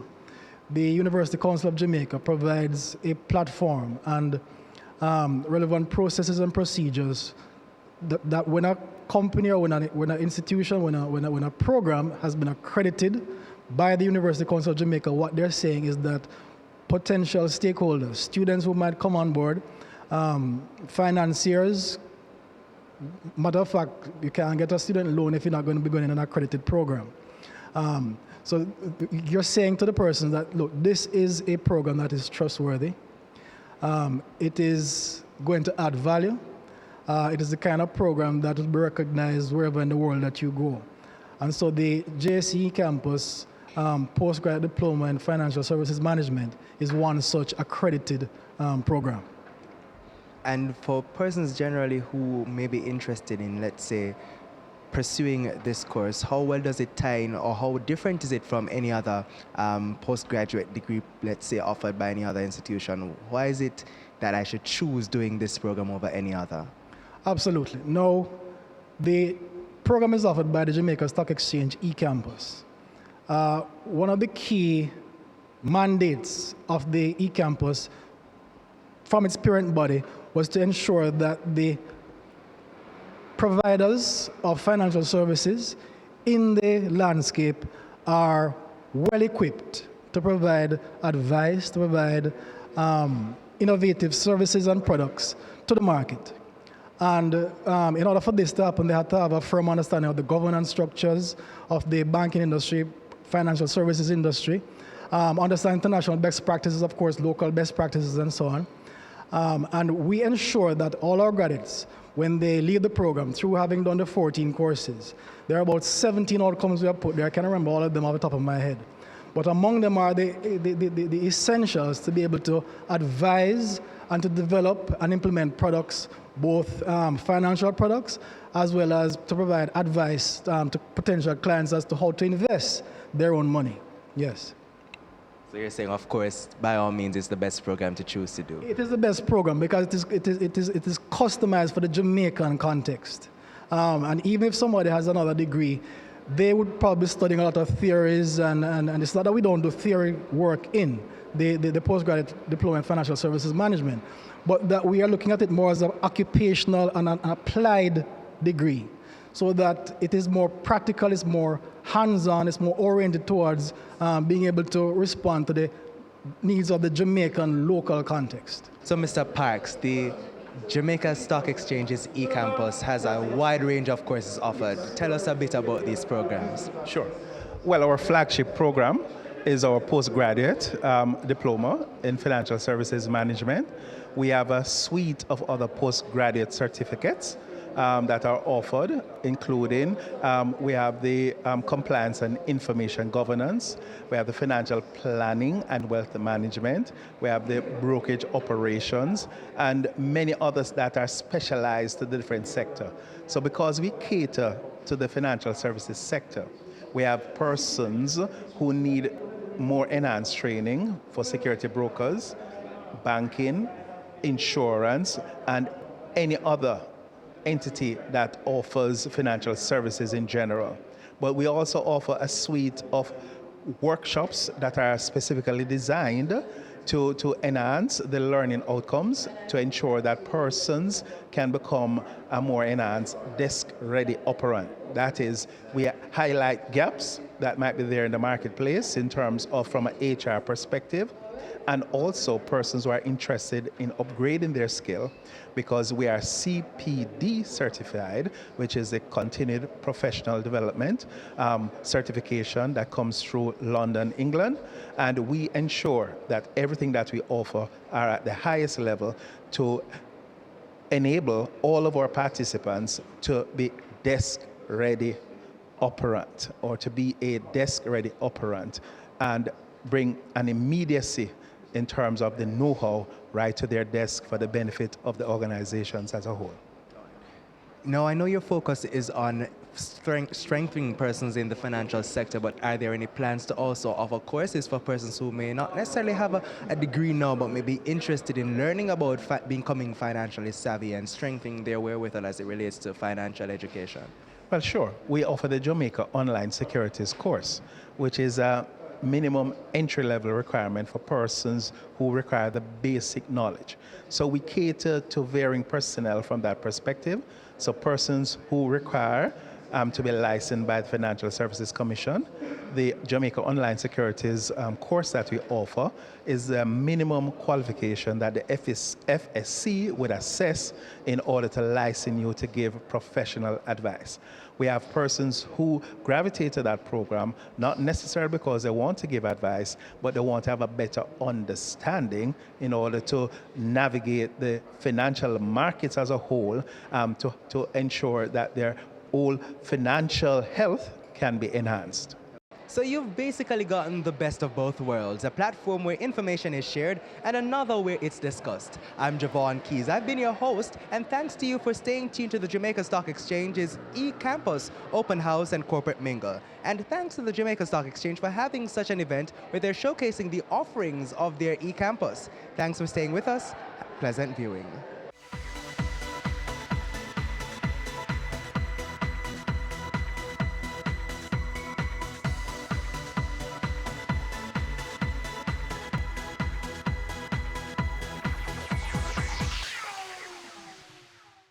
Business current affairs you can relate to.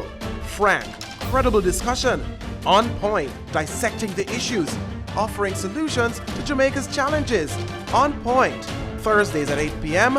on Business Access TV.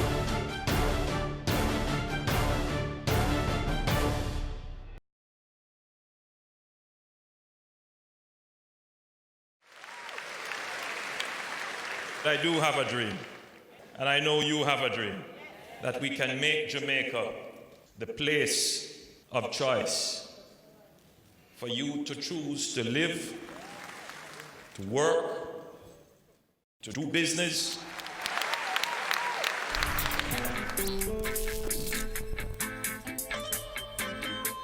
We are going for the Jamaica we want.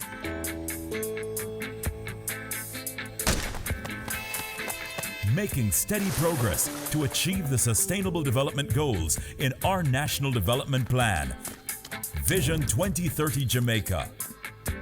We have teamed up with valued partners, working through strong institutions to reduce inequalities in our society.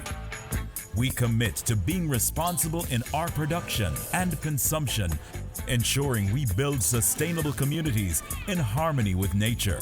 Jamaica is making significant strides in providing quality, lifelong education for all, enabling our people to be engaged in decent work to drive economic growth, equipping men and women with the skills to build resilient infrastructure, promote sustainable industry, foster innovation, and utilize new technologies.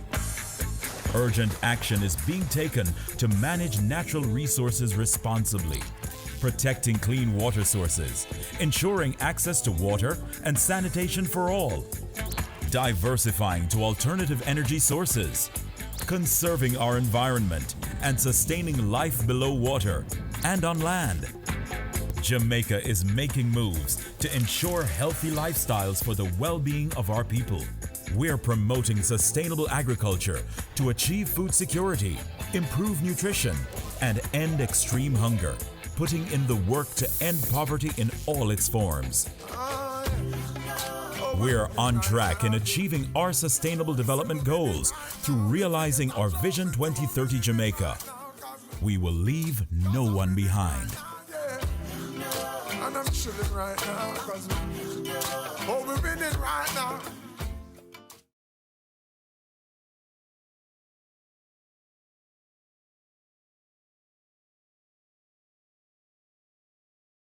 It's season 12, and Wealth Magazine Business Access is here to keep you business savvy. With an impressive mix of some of Jamaica's most inspiring business moguls, we continue to keep Jamaica informed, empowered, and ready to dominate. Tune in Sundays at 5 p.m. only on BATV. You're watching Business Access. Business Access. Business Access. Business Access TV. Serious about business.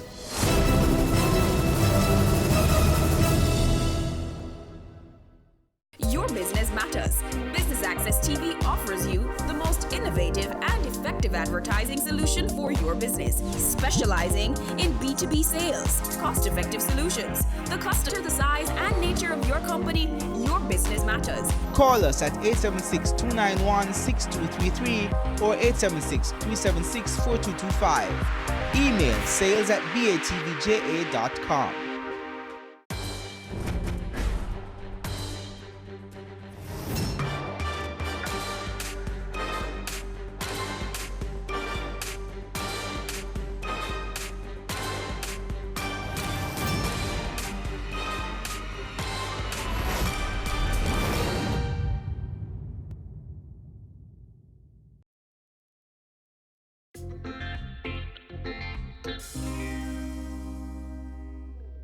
Hey guys, and thanks for joining me on another episode of Chill Spot.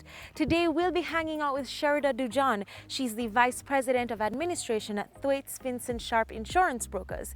She'll be sharing with us her ultimate getaway here in the hills, which is just relaxation with her close group of friends. So stay with us for another fun episode of Chill Spot.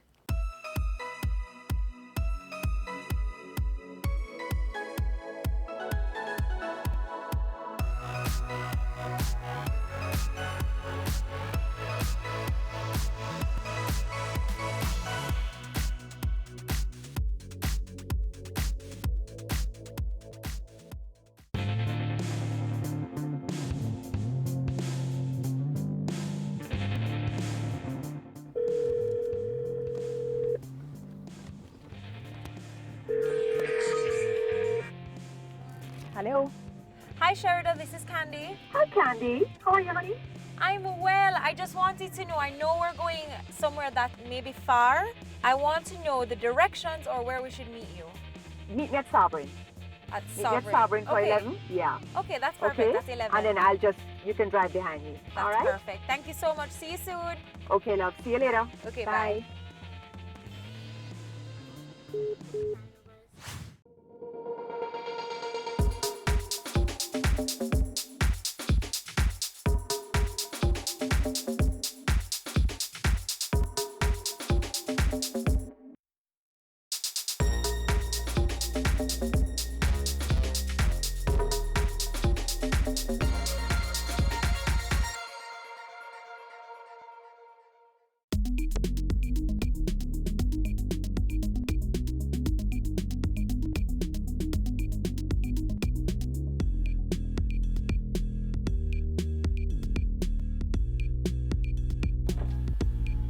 Hi, Sharita. Hi, honey. How are you? I'm good. So tell me, what's the plan for today now? All right, so we're going to go up to my house in the hills and get away from this heat down on the lowlands, right? Very easy drive, so we're going to head to Papine. Okay. And when we get to Papine, we're just going to keep going straight. We're not turning off anywhere. Just follow back. You can't last. Cool, so I'll see you honey, soon. See you later. Bye. Bye.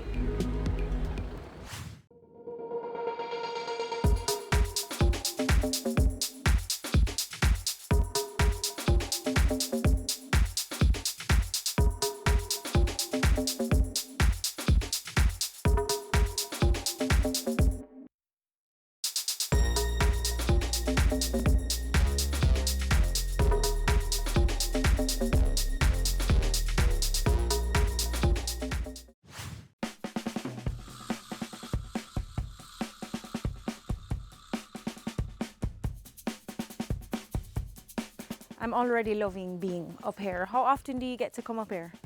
You know, Candy, not very often, to be honest. Probably once every 3 months is when I really come up. That's the truth. Wow. Yeah. And what do you do when you come up here? I just relax. You know, it's just really downtime from Kingston. I like to read, so I bring my books. You know, and it's usually with the family, always with the family. So we sit down and it's just, you know, getting together and reminiscing and just family time, cards.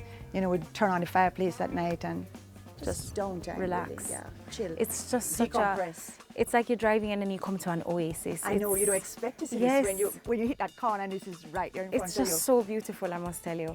Tell us about the property. I think my parents purchased this when I was probably about 12. So I'm not going to tell you how old I am, but it's a long time ago, okay? It was actually originally owned by a fellow named Hamilton, I think, who had a joinery down in Papine. Okay. So when you go inside and you see all the woodwork, the archways and so on, it was down there. And he had to bring that up on donkeys and just, wow. and amazing. And then it was sold to a Colonel Lister, an Englishman, and his wife, who actually lived here. Okay. And then they went back to England when she died. And my mom and I actually went to visit him when I was in my teens, when we went to London. Yes. That must have And then been my nice. dad, my grandfather and a friend purchased the house when I was, you know, a very young child. So it's been in the family since and it's evolved over time. But originally, to get here, there was no road. And it was just a track, just a bridle track, okay? I understand. And a donkey would meet us at the foot of the track with a, you know, those hampers you see? And you used to set the donkey We come put up here? all our food in the hampers that we brought for the weekend. Everybody had a knapsack with their clothes and stuff. And we used to take that trek up the track. And that's Are you serious? Yes, for years. So you actually went on the donkey, or the donkey just The transported donkey things? transported everything. And he'd be standing right there waiting so when that- we got here. And then you just walk with the donkey? And then we'd walk with the donkey. Until my elder brother graduated from university, and then, you know, they had this idea about coffee and stuff. And then, you know, one thing, as I said, the rest is history. It just evolved into that. And So wait, you mentioned coffee. Tell me about that. yes, it's all down here below where you can. Wow, that must be nice. Originally it was flowers. We used to grow carnations up here. We still have some flowers, but it was carnations originally. And my mom used to manage that. So she would come up with the donkey and her gardener, and they would bring these carnations down and sell them to the florists in town. Wow, and now that's coffee. Yeah, it's coffee.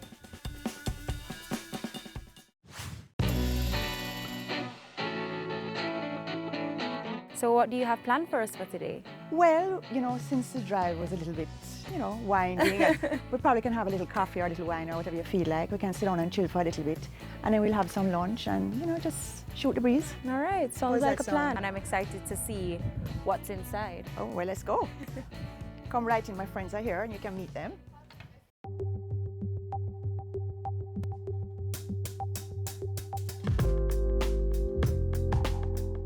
Hi, This is everyone. Hi. This is my auntie. You don't have to introduce Okay, okay, okay. Kelly, one of my cheerleaders from Mona Prep. Wow, small world. Yes, it is. We went to Mona Prep together. And so did Eleanor. As in not parents of, you went to Mona We Prep. went to Mona Prep.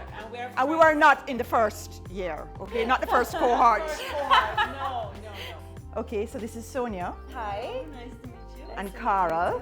No, you face from somewhere. Where could it be? It could be Kai and Chad Williams. Oh, those are my cousins. You see, it's a small world, so you would know my son then. Your son is? Israel. I do know Israel. Wow. I do. Wow. Okay, this is going to be a great day, girls. Everybody knows everybody. Small world. Yeah. Good to see you too. And this is Sharon. Hi, Sharon and I actually Sharon. work in the same industry. And her husband and my husband are really good friends. Hi, Sharon. Yeah. And that's Pretty Rosie. Hi, Pretty Rosie. Whose husband I knew long before her, okay? He'll tell you it's when I was a little girl, okay? And Ellie and I go way, way, way back. Hi, and I know her too. Okay, all right, wonderful.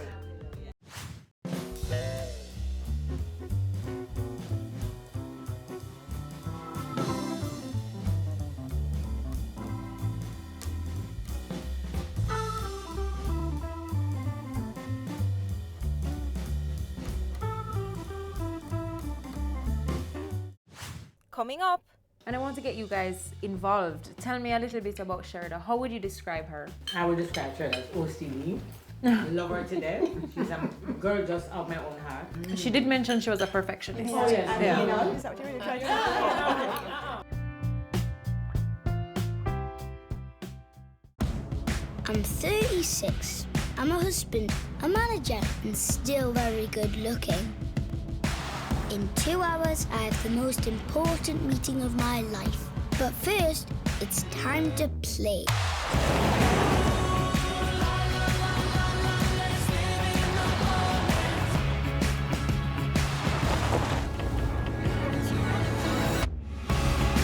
The new Suzuki Vitara. Have you seen it? It's BATV Live. Live streams of business news weekdays at 7:30 p.m. Stay on point Thursdays at 8 p.m. with our Business Current Affairs show and Weekend Business Report Saturdays at 7:30 p.m. wherever you are. Log on to our Facebook page at Business Access TV or visit our website at batvja.com. Live and at your fingertips. Business Access TV. Serious about business.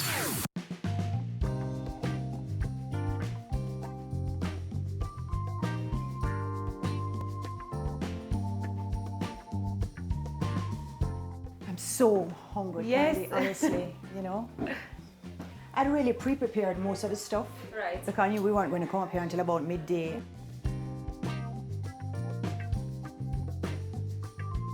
So what will we be having for lunch, Sherda? It's going to be a very light kind of lunch, Yes. Candy. So we're going to have a lobster salad, a chicken salad, Lovely. a nice garden salad. I'm going to do a pak choi salad. So I'll make that up here. Right. So, you know, To we give me some you have French to bread. tell me everything and show me everything, so I can go home and do it too. Promise, and it's easy and quick. So we just get the raw pak choi Right. and we just slice it up. Right. And we use all of it. You know, the green part, and we use the white part as well. Okay. It's a really quick, easy Salad. recipe. Yeah. Yeah. We have some stuff that we add to it and a nice sauce that we do as well. Oh, lovely.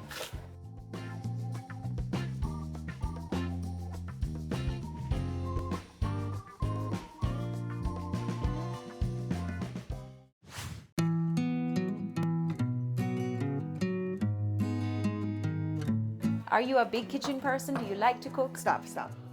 No. I don't like to cook and I cannot cook.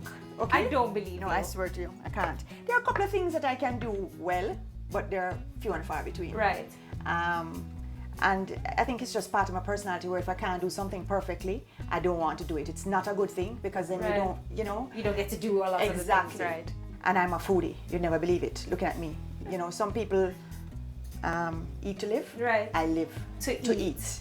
So I know what good food tastes like. If I can't cook it like that, I'm Right. not interested. You're not going to bother? No.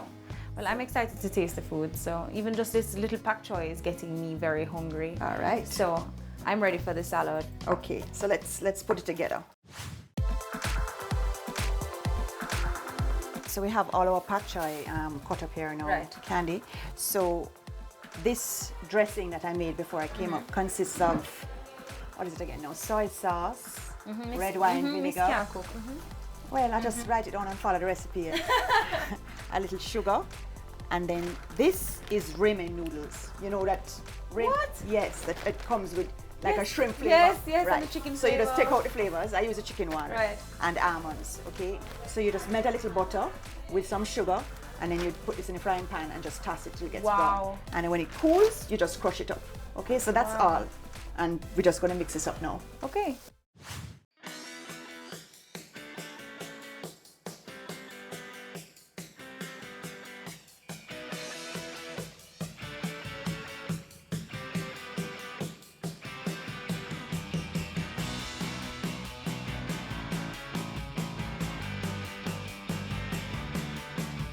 Bless this food for our body in Jesus' name. Amen. Amen.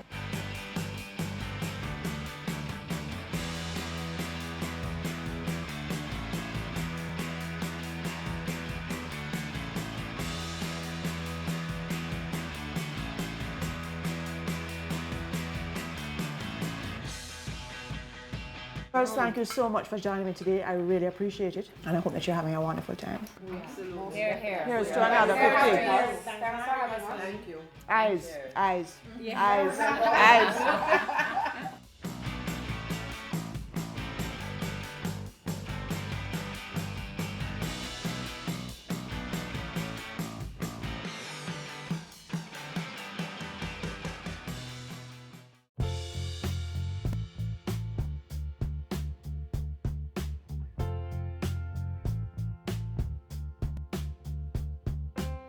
I'd just like to thank you for this experience and for inviting me up here because I really am having a great time.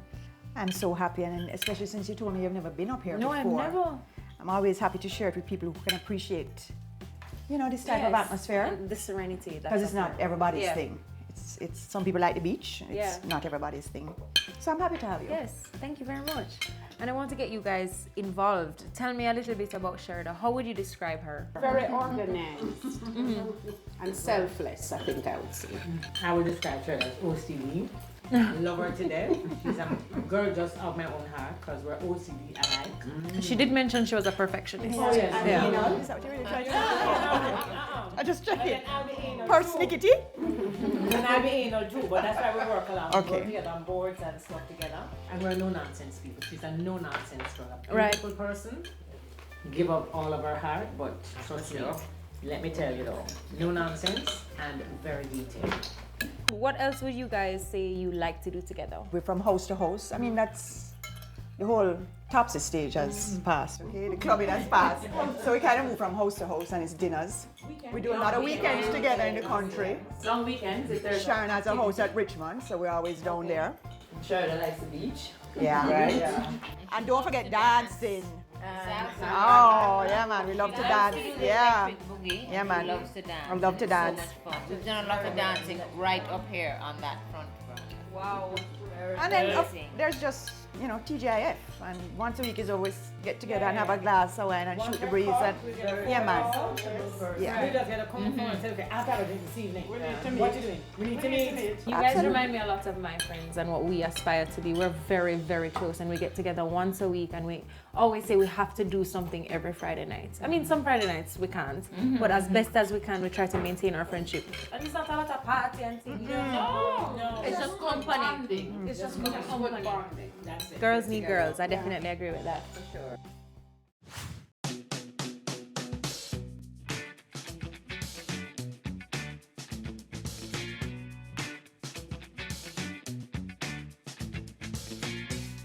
So talk to us about your childhood. Where were you raised? Did you have siblings? What schools you went to? That sort of thing. Actually grew up in an area called Mountain Spring. I don't know if a lot of people go walking up there. It was just an amazing childhood. It was so, every household had kids, and it was just a safer time. So, you know, we'd be outside just sitting down on the curb wall until 12, 1 o'clock in the morning talking.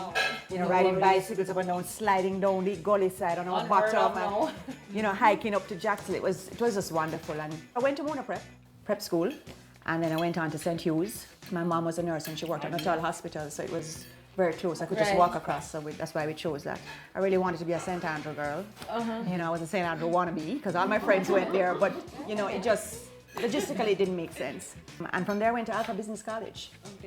I have 2 brothers, one younger, one older. I'm right in the middle. And they actually run this coffee business, right? So they're the ones that run the farm up here and all the processing, and it's from the bean to the cup. Wow. So they grow the coffee here. And that's the coffee that we had earlier. Absolutely. It was delicious.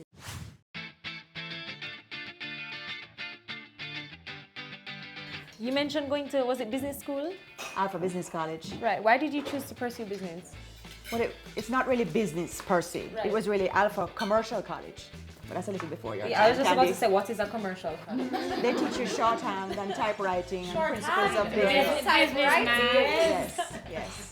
Yes. Have you ever seen a typewriter? Yes, I've seen a typewriter.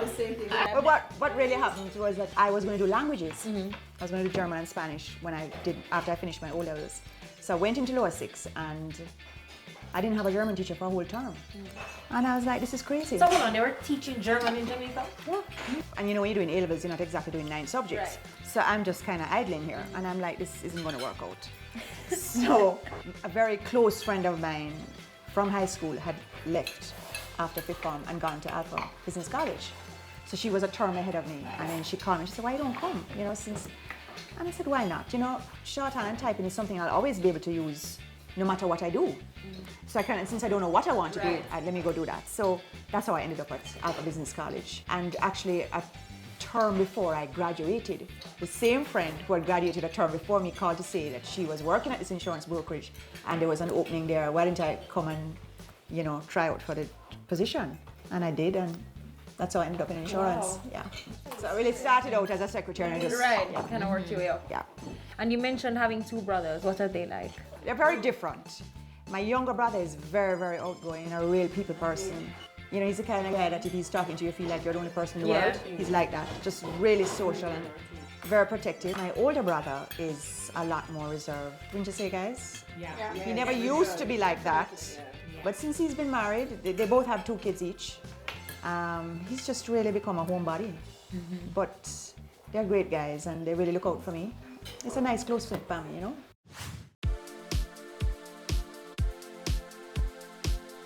And Sherda, what else do you like to do? What are your other interests? Do you exercise? What else do you do for fun? All sorts of things. So many things, so little time. I love to travel. I do a little exercise. I do Pilates. I love to eat. Yeah, she's not cook. I don't love, yes. In fact, when I travel, that's a big part of travel. I love food. I love to read. I love to dance. Oh, Love wow. to dance. I used to dance at school of dance. I used to be a real soca tetis, but just not anymore. But I love to dance. Love to dance. Usually one of the first ones on the dance floor. And then Carl. Oh, Carl. No, Carl is the first person on the dance floor.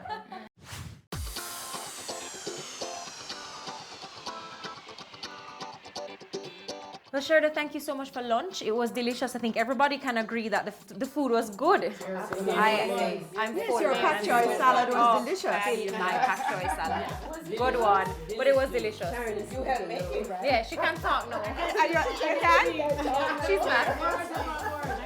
I was worried. I was really worried because I could have any ambulance up here, you know? So I think we're going to go chat some more. Yes, But good. thank you, ladies, for having us. You're welcome. It was a pleasure. Thank you. Thank you. It was an experience. It was lovely. Lovely. All right, then let's go. Okay. Coming up. I think generally the public is skeptical. And I think the industry is partly to blame, but they're also to blame because the truth of the matter is nobody wins a fine print.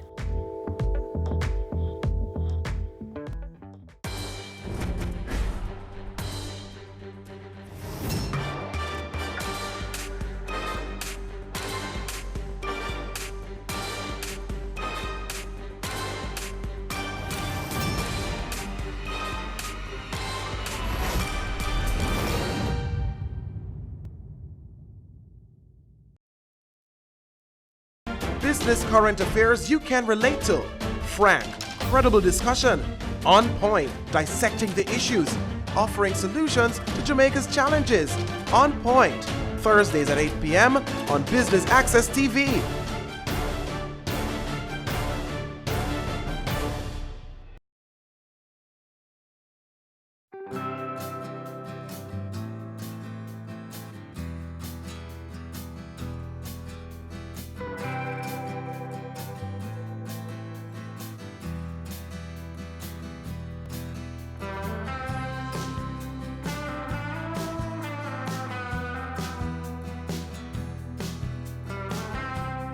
It's almost like up here has like a microclimate, its own microclimate, and it keeps changing because earlier it was sunny, but now I'm a little bit cold. I know, that's the beauty of it, you know, you just never know. Yes. It's hot 1 minute and then you have the mist rolling in the next. But it's just always beautiful no matter what the condition is. So pretty.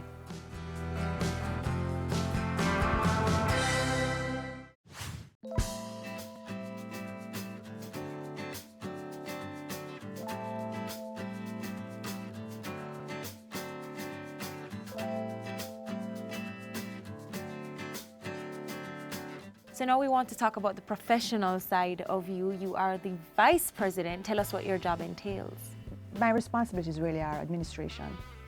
Okay, there are 3 of us in the business, 2 partners that are directly involved on a day-to-day basis, and my other partner really deals with the technical side of, he conceptualizes, and I deal with administration. So basically I make sure that all the documentation is in order, I make sure that T's are crossed and the I's are dotted, It's always out in a fire here and there. They come to you, there's a claim that can't be settled, Mr. John, the insurance company has repudiated liability, and you have to find a way to try and sort it out. This is something I really want to go and beg them to help me with, or, let me pull the policy and see, is this warranted? Do they really have a right to repudiate liability? It's never the same any 2 days. You come to work and you say, I'm going to do this, and you never end up doing that because it's always a curveball. But basically, my main core function is administration. And how long have you been in insurance? Since I was 18. 18? Yeah.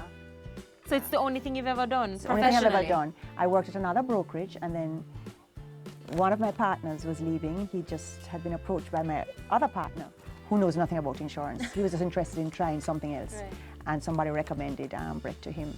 And so when Brett was leaving, he came to me, Shirley, I have this opportunity and I'd really love if you join me. Can I tell you, I didn't even think twice. I think if somebody asked me that now at this stage of life, I'd be like, oh my goodness, what if? Suppose it doesn't work. I just went to my dad and asked him for a loan to invest, and that was it. The rest is I guess I had faith in him when I was young, footloose and fancy free, and the rest is history. Yes, you're right.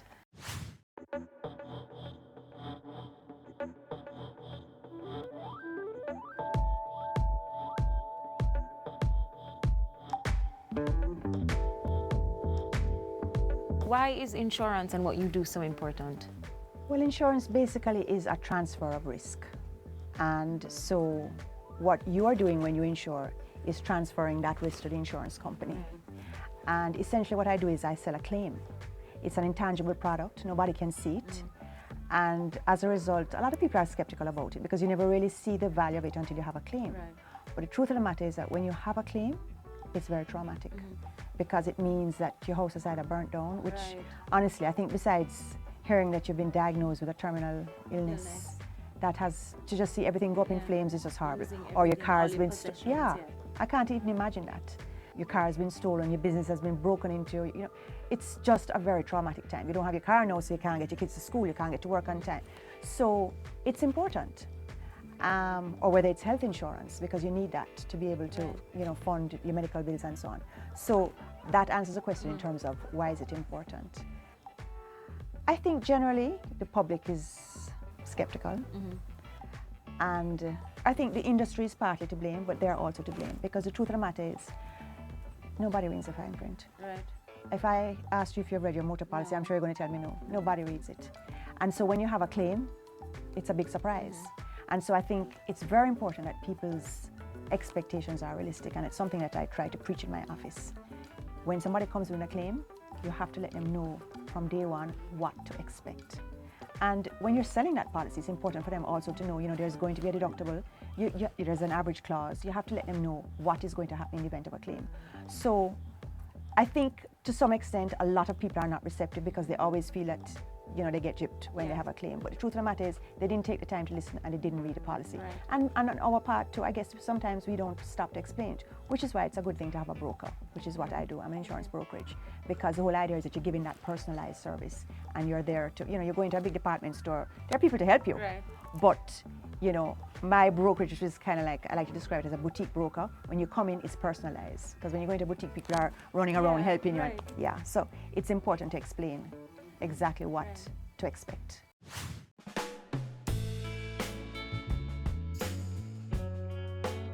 What do you hope to achieve in your industry or for yourself professionally? Well, I hope that, when I retire, which hopefully will be soon, I'll be remembered as somebody that was very professional, somebody of integrity, which is a problem that I have now, and I hope that people aren't going to hate me for this, but when I started out, it was a lot different, a whole lot different. Somebody's word was their bond, and I didn't even have to send you something in writing. If I called you and I said, could you insure this for me, it was done. I think what is really happening now is really a microcosm of what exists in the society. in that there is really not a lot of new business because there's, the economy was very stagnant for a while, and so there wasn't a lot of productivity going on. And so the only way to sort of build your business was to take business from somebody else. Yeah. So the ethics and the standards and the values have really eroded. Yes. And I have tried to maintain what prevailed when I joined the industry, 30 odd years ago. And maybe it's not very popular right now, but I hope at the end of the day, once I've left, that my brokerage, because when you talk about me and what contribution I hope to make, I think of my company. Right. I hope that that's how we're going to be remembered, that we are a brokerage of integrity and that we really fight for our clients. We try to not just sell your policy, but to buy you something that, is really what you need, based on your risk exposure. Well, Sherda, thank you so much for sharing your chill spot with us, which was just so amazing. This is indescribable to be up here and to experience this and to feel a cloud. I know, we were in a cloud. Can't say I've never felt a cloud before today. Yes. So thank you so much for letting me experience this and sharing this with us. It was my pleasure, Candy. I really, really enjoyed the day. Thank you so much for having me on Chill Spot.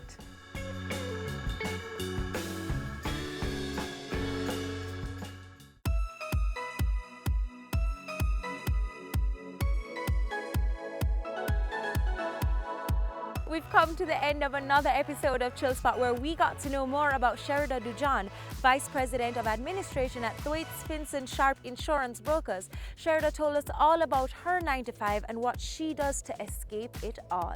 Join us for another episode next Friday, and until then, I'm your host, Candy. Bye. We went to Mona Prep together. And so did Eleanor. As in not parents of, you went to Mona We Prep. went to Mona Prep. And we were not in the first year, okay? Not the first cohort. No. Are you a big kitchen person? Do you like to cook? Stop. No. Tanika, ready? We've come to the end of another Tanika, Insurance Brokers. Sherda told think about me. Ready?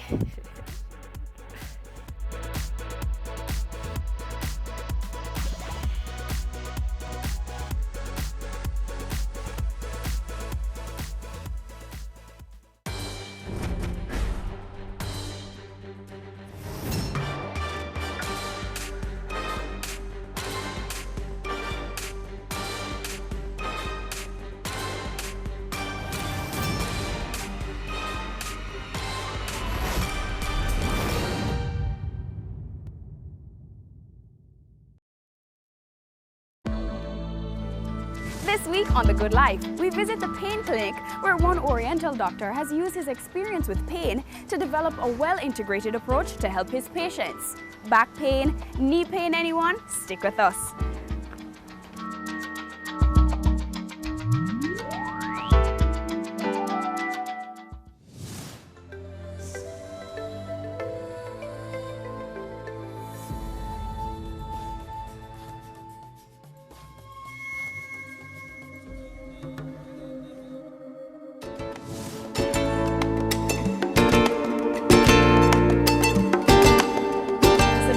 Before we get into the thick of things, what is pain? Pain is physical suffering or discomfort that arises because of injury or trauma or illness. And it is something that is multifactorial. There are a number of different things that contribute to pain. I mean, specifically say joint pain is one of the most common things that people come to see us for. Say arthritis or trauma, neck and back and joint pain.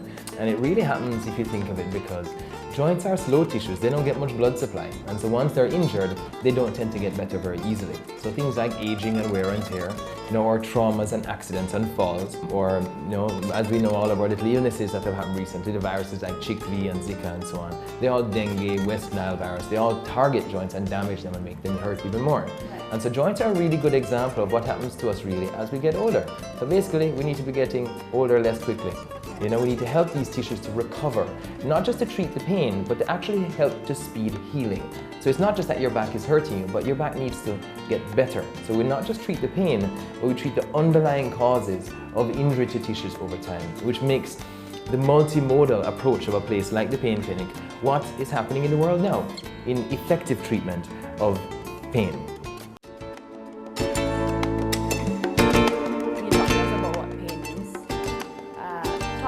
how you got started. Why did you decide to, open up the pain clinic? I grew up in the country in Jamaica here, and we all always used natural things. It was always important to have, plenty exercise and to run around and drink clean water and breathe fresh air and have healthy diet. And my mother was one of my great inspirations. She was always very interested in a healthy life. So being aware, being mindful of everything that you do, your diet, exercise, and everything else. So I was always a vegetarian from young in life and always very athletic and interested in a lot of sports. And I always enjoyed adventure sports, like outdoor sports, and then rock climbing, mountaineering, all of these things that usually involve injuries, and usually the injuries are pretty bad. So I actually hyperextended, I broke my back, as it were. So I was twisted my back all the way to the front and had a very, very serious spinal injury when I was in my teenage years, about 17 or 18. And so that took me years to recover from. I mean, I was on medications, spinal adjustment, physical therapy, and ongoing medication as well. This is something that I was in a lot of pain for many years, but I was very active on everything and decided that I'm gonna get better. About 8 years later, an avalanche hit me. So I actually had another very severe injury involving twisting my body all around, damaging my joints severely and so on. And I was actually becoming a clinical psychologist. That was the first thing really that I studied. And in my last year then, I had this horrible accident. And a friend of mine said, you should try acupuncture. It's a thing that really has helped me to recover from my back injury. I tried it and it actually was amazingly effective. It was a thing that made more of a difference than anything else did. And I realized that I was doing all of the 3 M's of physical therapy before. The massage to relax the muscles, mobilization, which is the physiotherapy that we think of, stretching and strengthening exercises, and then manipulation, which are adjustments of joints like chiropractic, like Dorn methods and Schroth, German methods, your Asian methods, your manipulating your spine is important also. So I was doing all of the things you needed to reduce stress on your body or reduce, the damage that's ongoing, but nothing to actually help it get better. And so the acupuncture part is the fascinating part that actually increases tissue performance so you can get better. In Asia, for thousands of years, people couldn't replace their hip or their knee.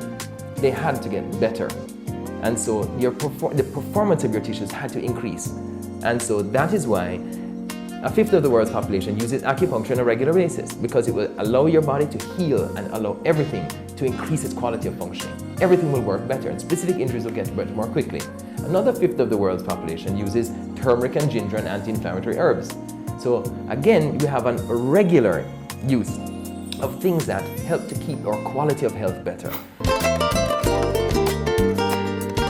Everything requires an increase in performance. So personally, it was amazing, the recovery that I made. And I had been suffering really with pain for almost a decade now. And that inspired me really to continue to study. Largely because my doctor said then, I think you should study, because given your track record, you're probably going to mash up yourself again. And so why not, learn a little more about it.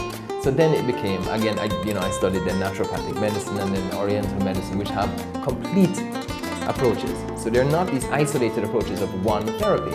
One therapy is not likely to ever help you very much, but using all of the therapies together in a meaningful way allows you not just to feel better, but actually to get better. And so that then became the model on which the pain clinic was founded.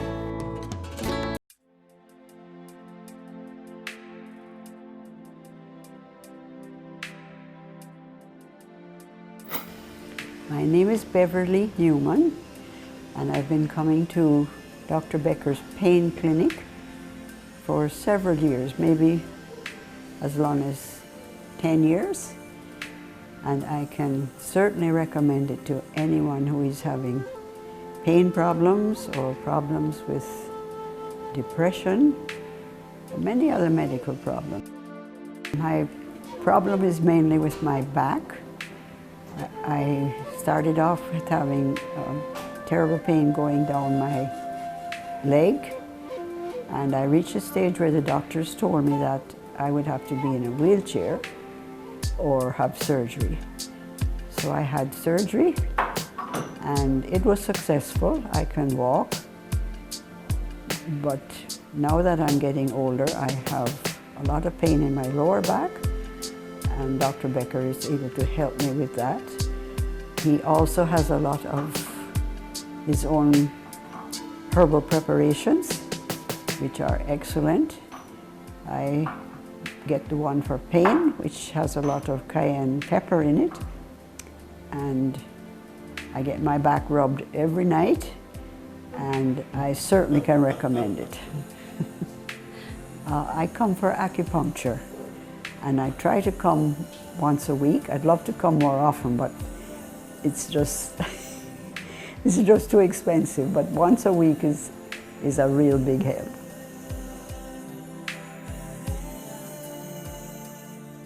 I'm Kenneth Newman, and my wife has encouraged me to come for treatments, as she has found it very helpful over a period of, as she said, probably exceeding 8 years.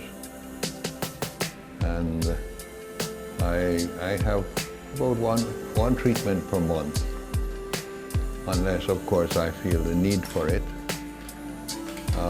My problem is not so much pain as, you know, the stresses and strains of business life. And it's very relaxing, and I feel invigorated once you get a treatment. And I would really love to come more often, but of course, you know, we have to be moderate. I also am convinced that the herbal preparations are useful. I feel quite satisfied that, especially my wife, who has had a lot of problems, health problems, has certainly benefited from the treatment she's been getting.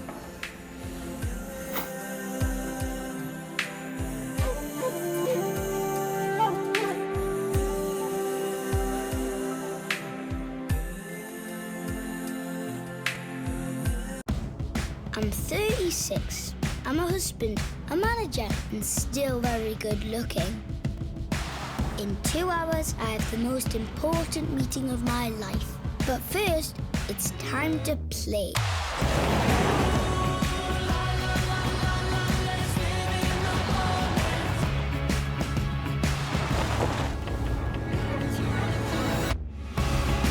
The new Suzuki Vitara. There's only one recommendation for funding that is ever going to come from me, and that is funding from a bank.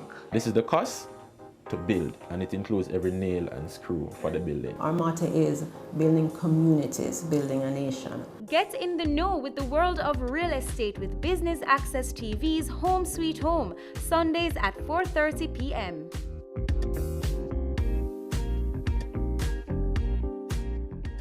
Ready for cable for as little as $100? Ready for no monthly cable bill? Ready for 10 TV channels absolutely free? Then pick up our Ready TV box at authorized stores for $4,500. Hook it up to your TV set, then top it up with Ready Credit for 1, 7, or 30 days. Buy now and get $1,000 free Ready Credit and start watching your favorite shows. Pick it up, hook it up, top it up. Ready TV. Prepaid cable TV when you're ready. Now serving Kingston and St. Catherine. Limited time offer while stocks last. Conditions apply.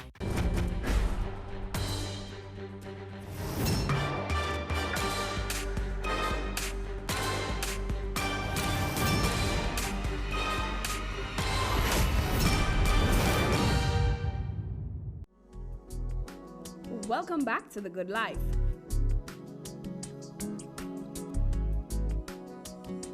So I've had a hectic week, up and down, shooting all week. What do you recommend? Again, effective treatment of pain is something that is, what we've learned is, needs to be multimodal.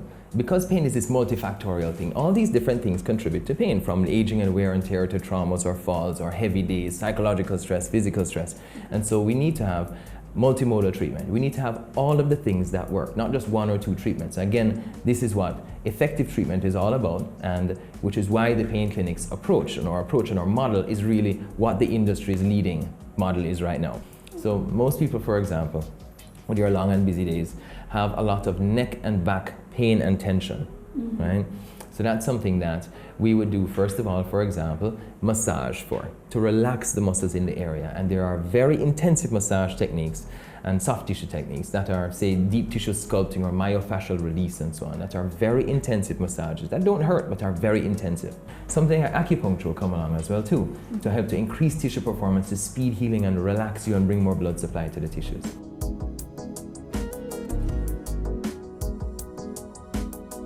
So then the stretching and strengthening exercises come along. And then spinal line alignment also plays an important role. With muscles pulling on the vertebrae are pulled out of proper alignment. So they're twisted or rotated out of proper alignment. And so, yes, we can get started. Right, okay.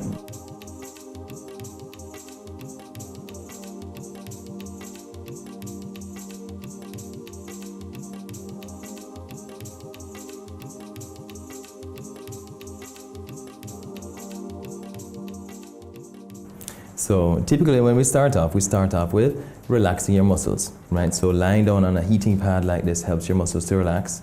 We also do the deep tissue massage segment. So we work on your back, upper back and neck, and then deeply relax and release muscles throughout your body. Right? Again, that's important because all of your body is connected. It's not just that your neck and upper back are hurting. Neck and upper back function together with your back. Your body transfers force in triangles.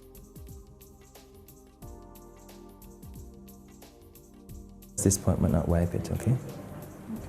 There we go. So we clean our areas that we're going to use. We want to increase blood supply. So we do some points that are deeply relaxing, which is what the point in the forehead does. It relaxes muscles in and around your scalp and face, which is a big part of where we all accumulate muscle tension. So if I can relax, again, the most important parts of your body, then all of your body will follow.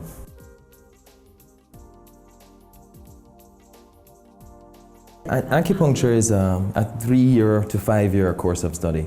It's something that is extremely precise, and this formula actually is one of the most ancient formulas. You know, acupuncture is called the secret of kings, princes, and warlords to sire 100 sons. You know, the idea is again to increase tissue performance. This is something that is deeply relaxing. The needles are thinner than a hair; you really don't feel them, but they are deeply relaxing. Your body immediately responds to them because they're a foreign object that's past your body's defenses.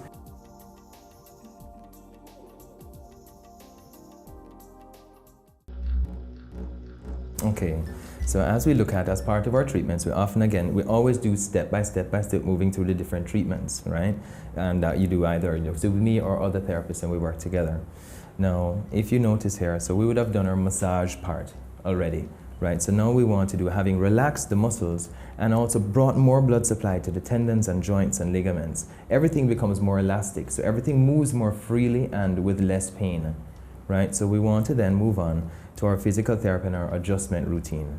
Now, if we press and notice, I'm just checking out here and palpating, getting a feeling for what the tissues are like.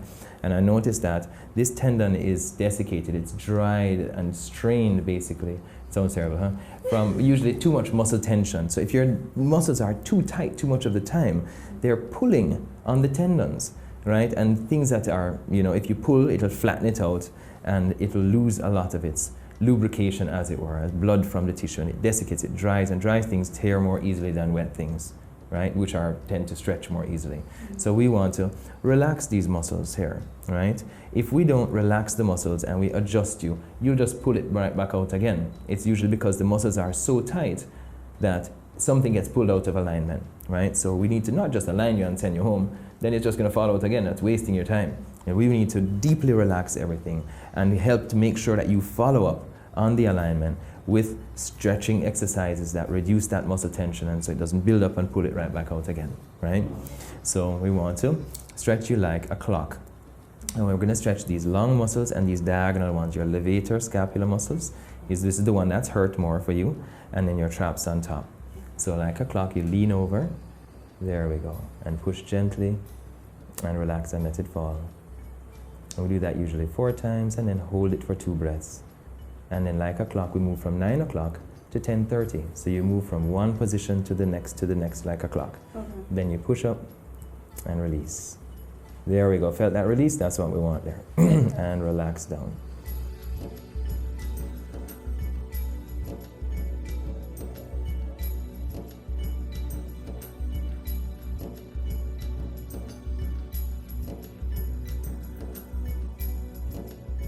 if a joint is hurt, we don't want to rough it up. We need to move it gently. And always use that PNF related stretch, the push, release, push, release, push, release. So it ratchets down, you know? So again, if we would do, let's do this corner here, which is the most important one for you. You start at your maximum, you never force it. Stretching works, but it doesn't last. Like a rubber band, if I stretch you and let you go, you're back where you started. But if I trick the Golgi organ in the tendon into releasing the muscle actually got longer. We didn't stretch it. Or we did stretch it, but it stayed stretched. Push, and then relax, and let it fall. There we go. Felt that release? And push, and release. And push, and release. And just release. And always rotate back to the 12 o'clock. So you release all of these muscle groups, and then you use one that you did not really release, right? To lift your head back up, so we preserve the elongation of all of these muscles. One is frequency. You need to do them regularly throughout every day in order to really get better, right? Not just feel better, but really get better. And then compliance. No matter how good it is, if you don't do it, it won't work. And so these new routines are very short and simple. Anybody can learn them in just a few minutes. We have nice handouts for them as well to be good to stick up and help you to remember. So Dr. Becker, what about joint pain? You know, people have arthritis, and I can't really think of any other joint pain. No, joint pain is again one of these things that is multifactorial. The same things we talked about a while ago. The three main things that contribute are aging, wear and tear, so use and heavier use, say with athletes, for example, or with people getting older, like all of us, right? Then trauma, accidents and falls and so on, or you know, an impact, high impact sport like football, for example, or tennis, right? And so it's repeated injury over time. Yeah, or infections like CHIKV and Zika and dengue and West Nile virus and all of this. All of these things damage our joints and wear them away. So if you were sitting for 45 minutes or more, or standing, for example, you will have lost a lot of your joint volume because you weren't moving a lot, right? And so you want to wake them up again. So you want to gently move your knees. So 1/3, say. So small movement. And then a bigger movement, 2/3, a few times. And then the biggest movement that you can make without pain 3 times, straightening the legs but not locking them.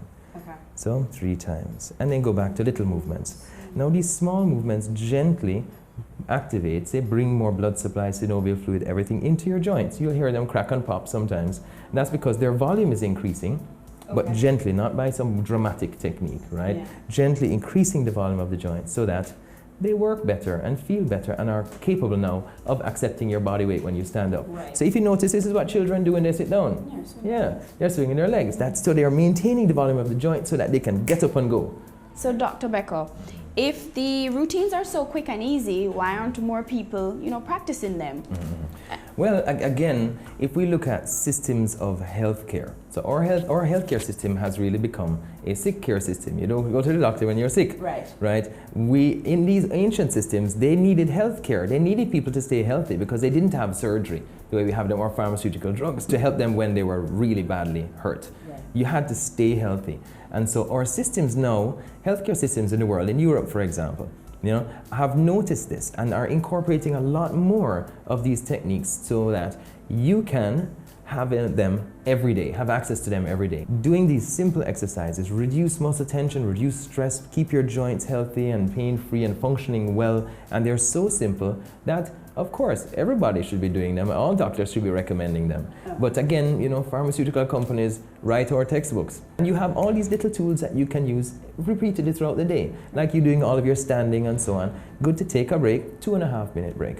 And sit down, do range of motion for your ankles, which go in a circle, your knees, which go back and forth, your hips, which go in and out, right? And then we can cross over the leg and stretch your back. It's something that these gentle twisting exercises can sometimes crack your back and so on, but that's not desired actually. What's desired is to increase the range of motion of the joint and to do it gently so that you actually increase it in a way that you can maintain. So again, we keep you healthier throughout the day.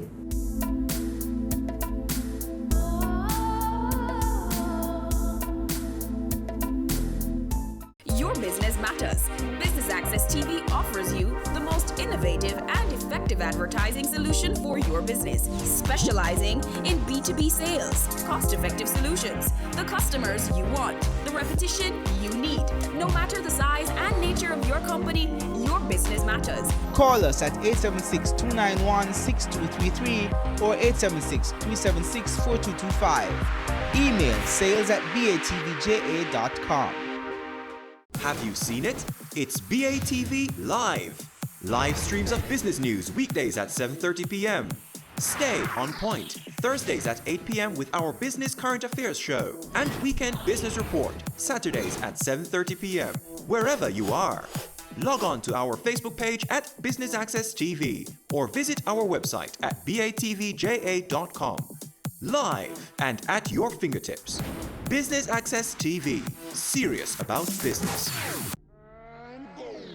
Career Moves has always explored interesting careers, highlighting all you may not have known about them. This season is no different. Coming back to Jamaica, everyone's like, fizzy what? Fizzy who? When you find a bright boy or girl in the class and people say, what are you going to be? The parents will say, you have to go be a doctor, you have to go be a lawyer. Nobody says you have to go be a politician. Let me see your hands! Tune in Tuesdays at 8 p.m. on Business Access TV.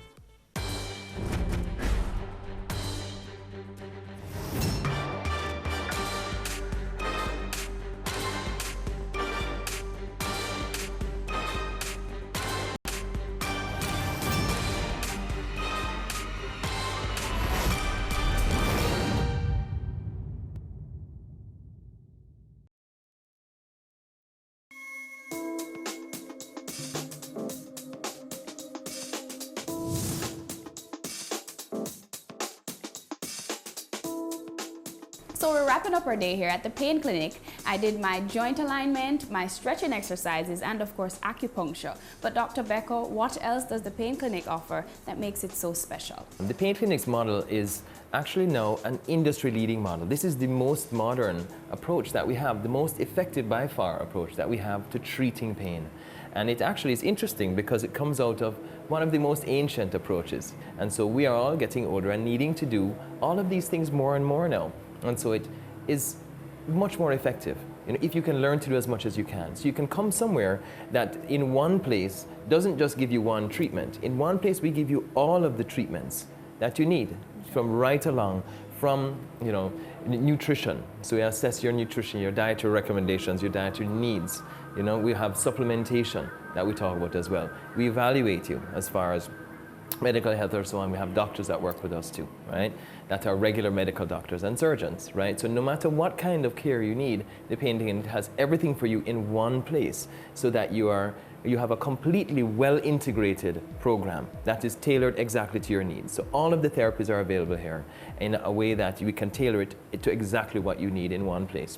So, we also have, for example, a line of herbal products called Dr. Bird Herbals that includes, organic Jamaican herbs that are grown with the highest quality and processed in our manufacturing facility. This is something that gives our Jamaican herbs, which are absolutely fantastic in quality, a lot more effectiveness because we are again using a concentrated extraction process that makes the formulas extremely effective. And we have a wide variety of formulas. You can have a look at our products again on our website. It's drheinzbecker.com, DOCTORHEINZ, Becker, BECKER, or thepainclinicjamaica.com, or drbirdherbals.com, DOCTOR. And now with all of the research supporting things like turmeric, things like cerci, cinnamon, there are so many things, or cheney root, or anti-inflammatories. People need to use them more. Go to Jamaica and export them. Hello.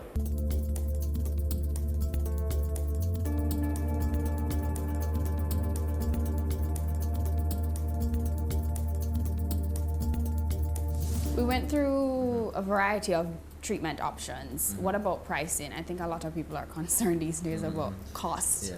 Well, again, we have a range of costs depending on the treatments, and we always try to fit in as many treatments as possible into one session so that you don't have to do repeated treatments. So treatments range from, say, 4, 5, 5, 5 upwards and so on and around there. And so it depends really on what it is that you need. But again, we always have plans for athletes, for students, for seniors, so on, so that our services are affordable to everyone. Because it is, again, what the pain clinic is all about. I had my terrible accidents when I was younger, and I've learned a lot of what it is that you actually need to not just feel less pain, but actually to get better. And so that's something that we always teach, incorporate into your treatments so that you go home right away knowing what to do. With that, you get better and better and more independent and better able to take care, of your body. So not just get better, but, have a healthier and happier life. So let's say I wanted to make an appointment. How do I go about doing that? Well, again, you can you can look us up in the phone book, right? So you can look up Dr. Heinz Becker. You can look up in Natural Health and Medicine. We're there. The Pain Clinic is there, and so on. On the website again, thepainclinicjamaica.com.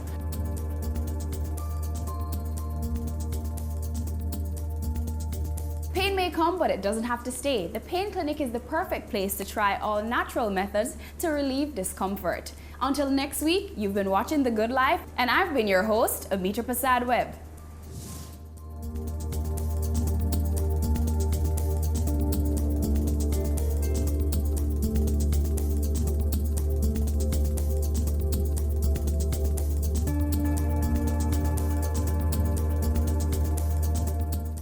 They say it takes a village to raise a child, but the world will one day need the leadership of that child. The time you spend with your child matters. It stimulates their minds and shapes the way they act. Talk with your children. Help them to better understand the world around them and to value what is truly precious. Above all, the most valuable gift you can give them is love. Play, talk, teach, love. Take the time. It makes all the difference. A message from the Parenting Helpline and Ad Council Jamaica. We are back with another exciting, innovative and inspiring season. It takes a lot of stick-to-itiveness, being consistent and persistent in whatever you're doing. That's the bottom line. Business exists to add value to people's lives. And if we're not doing that, might as well we knock down the store and just call it a day. It's a season 3 of Creating Wealth, Mondays at 8 p.m. on Business Access TV. Your business matters. Business Access TV offers you the most innovative and effective advertising solution for your business, specializing in B2B sales, cost-effective solutions, the customers you want, the repetition you need. No matter the size and nature of your company, your business matters. Call us at 876-291-6233 or 876-376-4225. Email sales@batvja.com. It's season 12, and Wealth Magazine Business Access is here to keep you business savvy. With an impressive mix of some of Jamaica's most inspiring business moguls, we continue to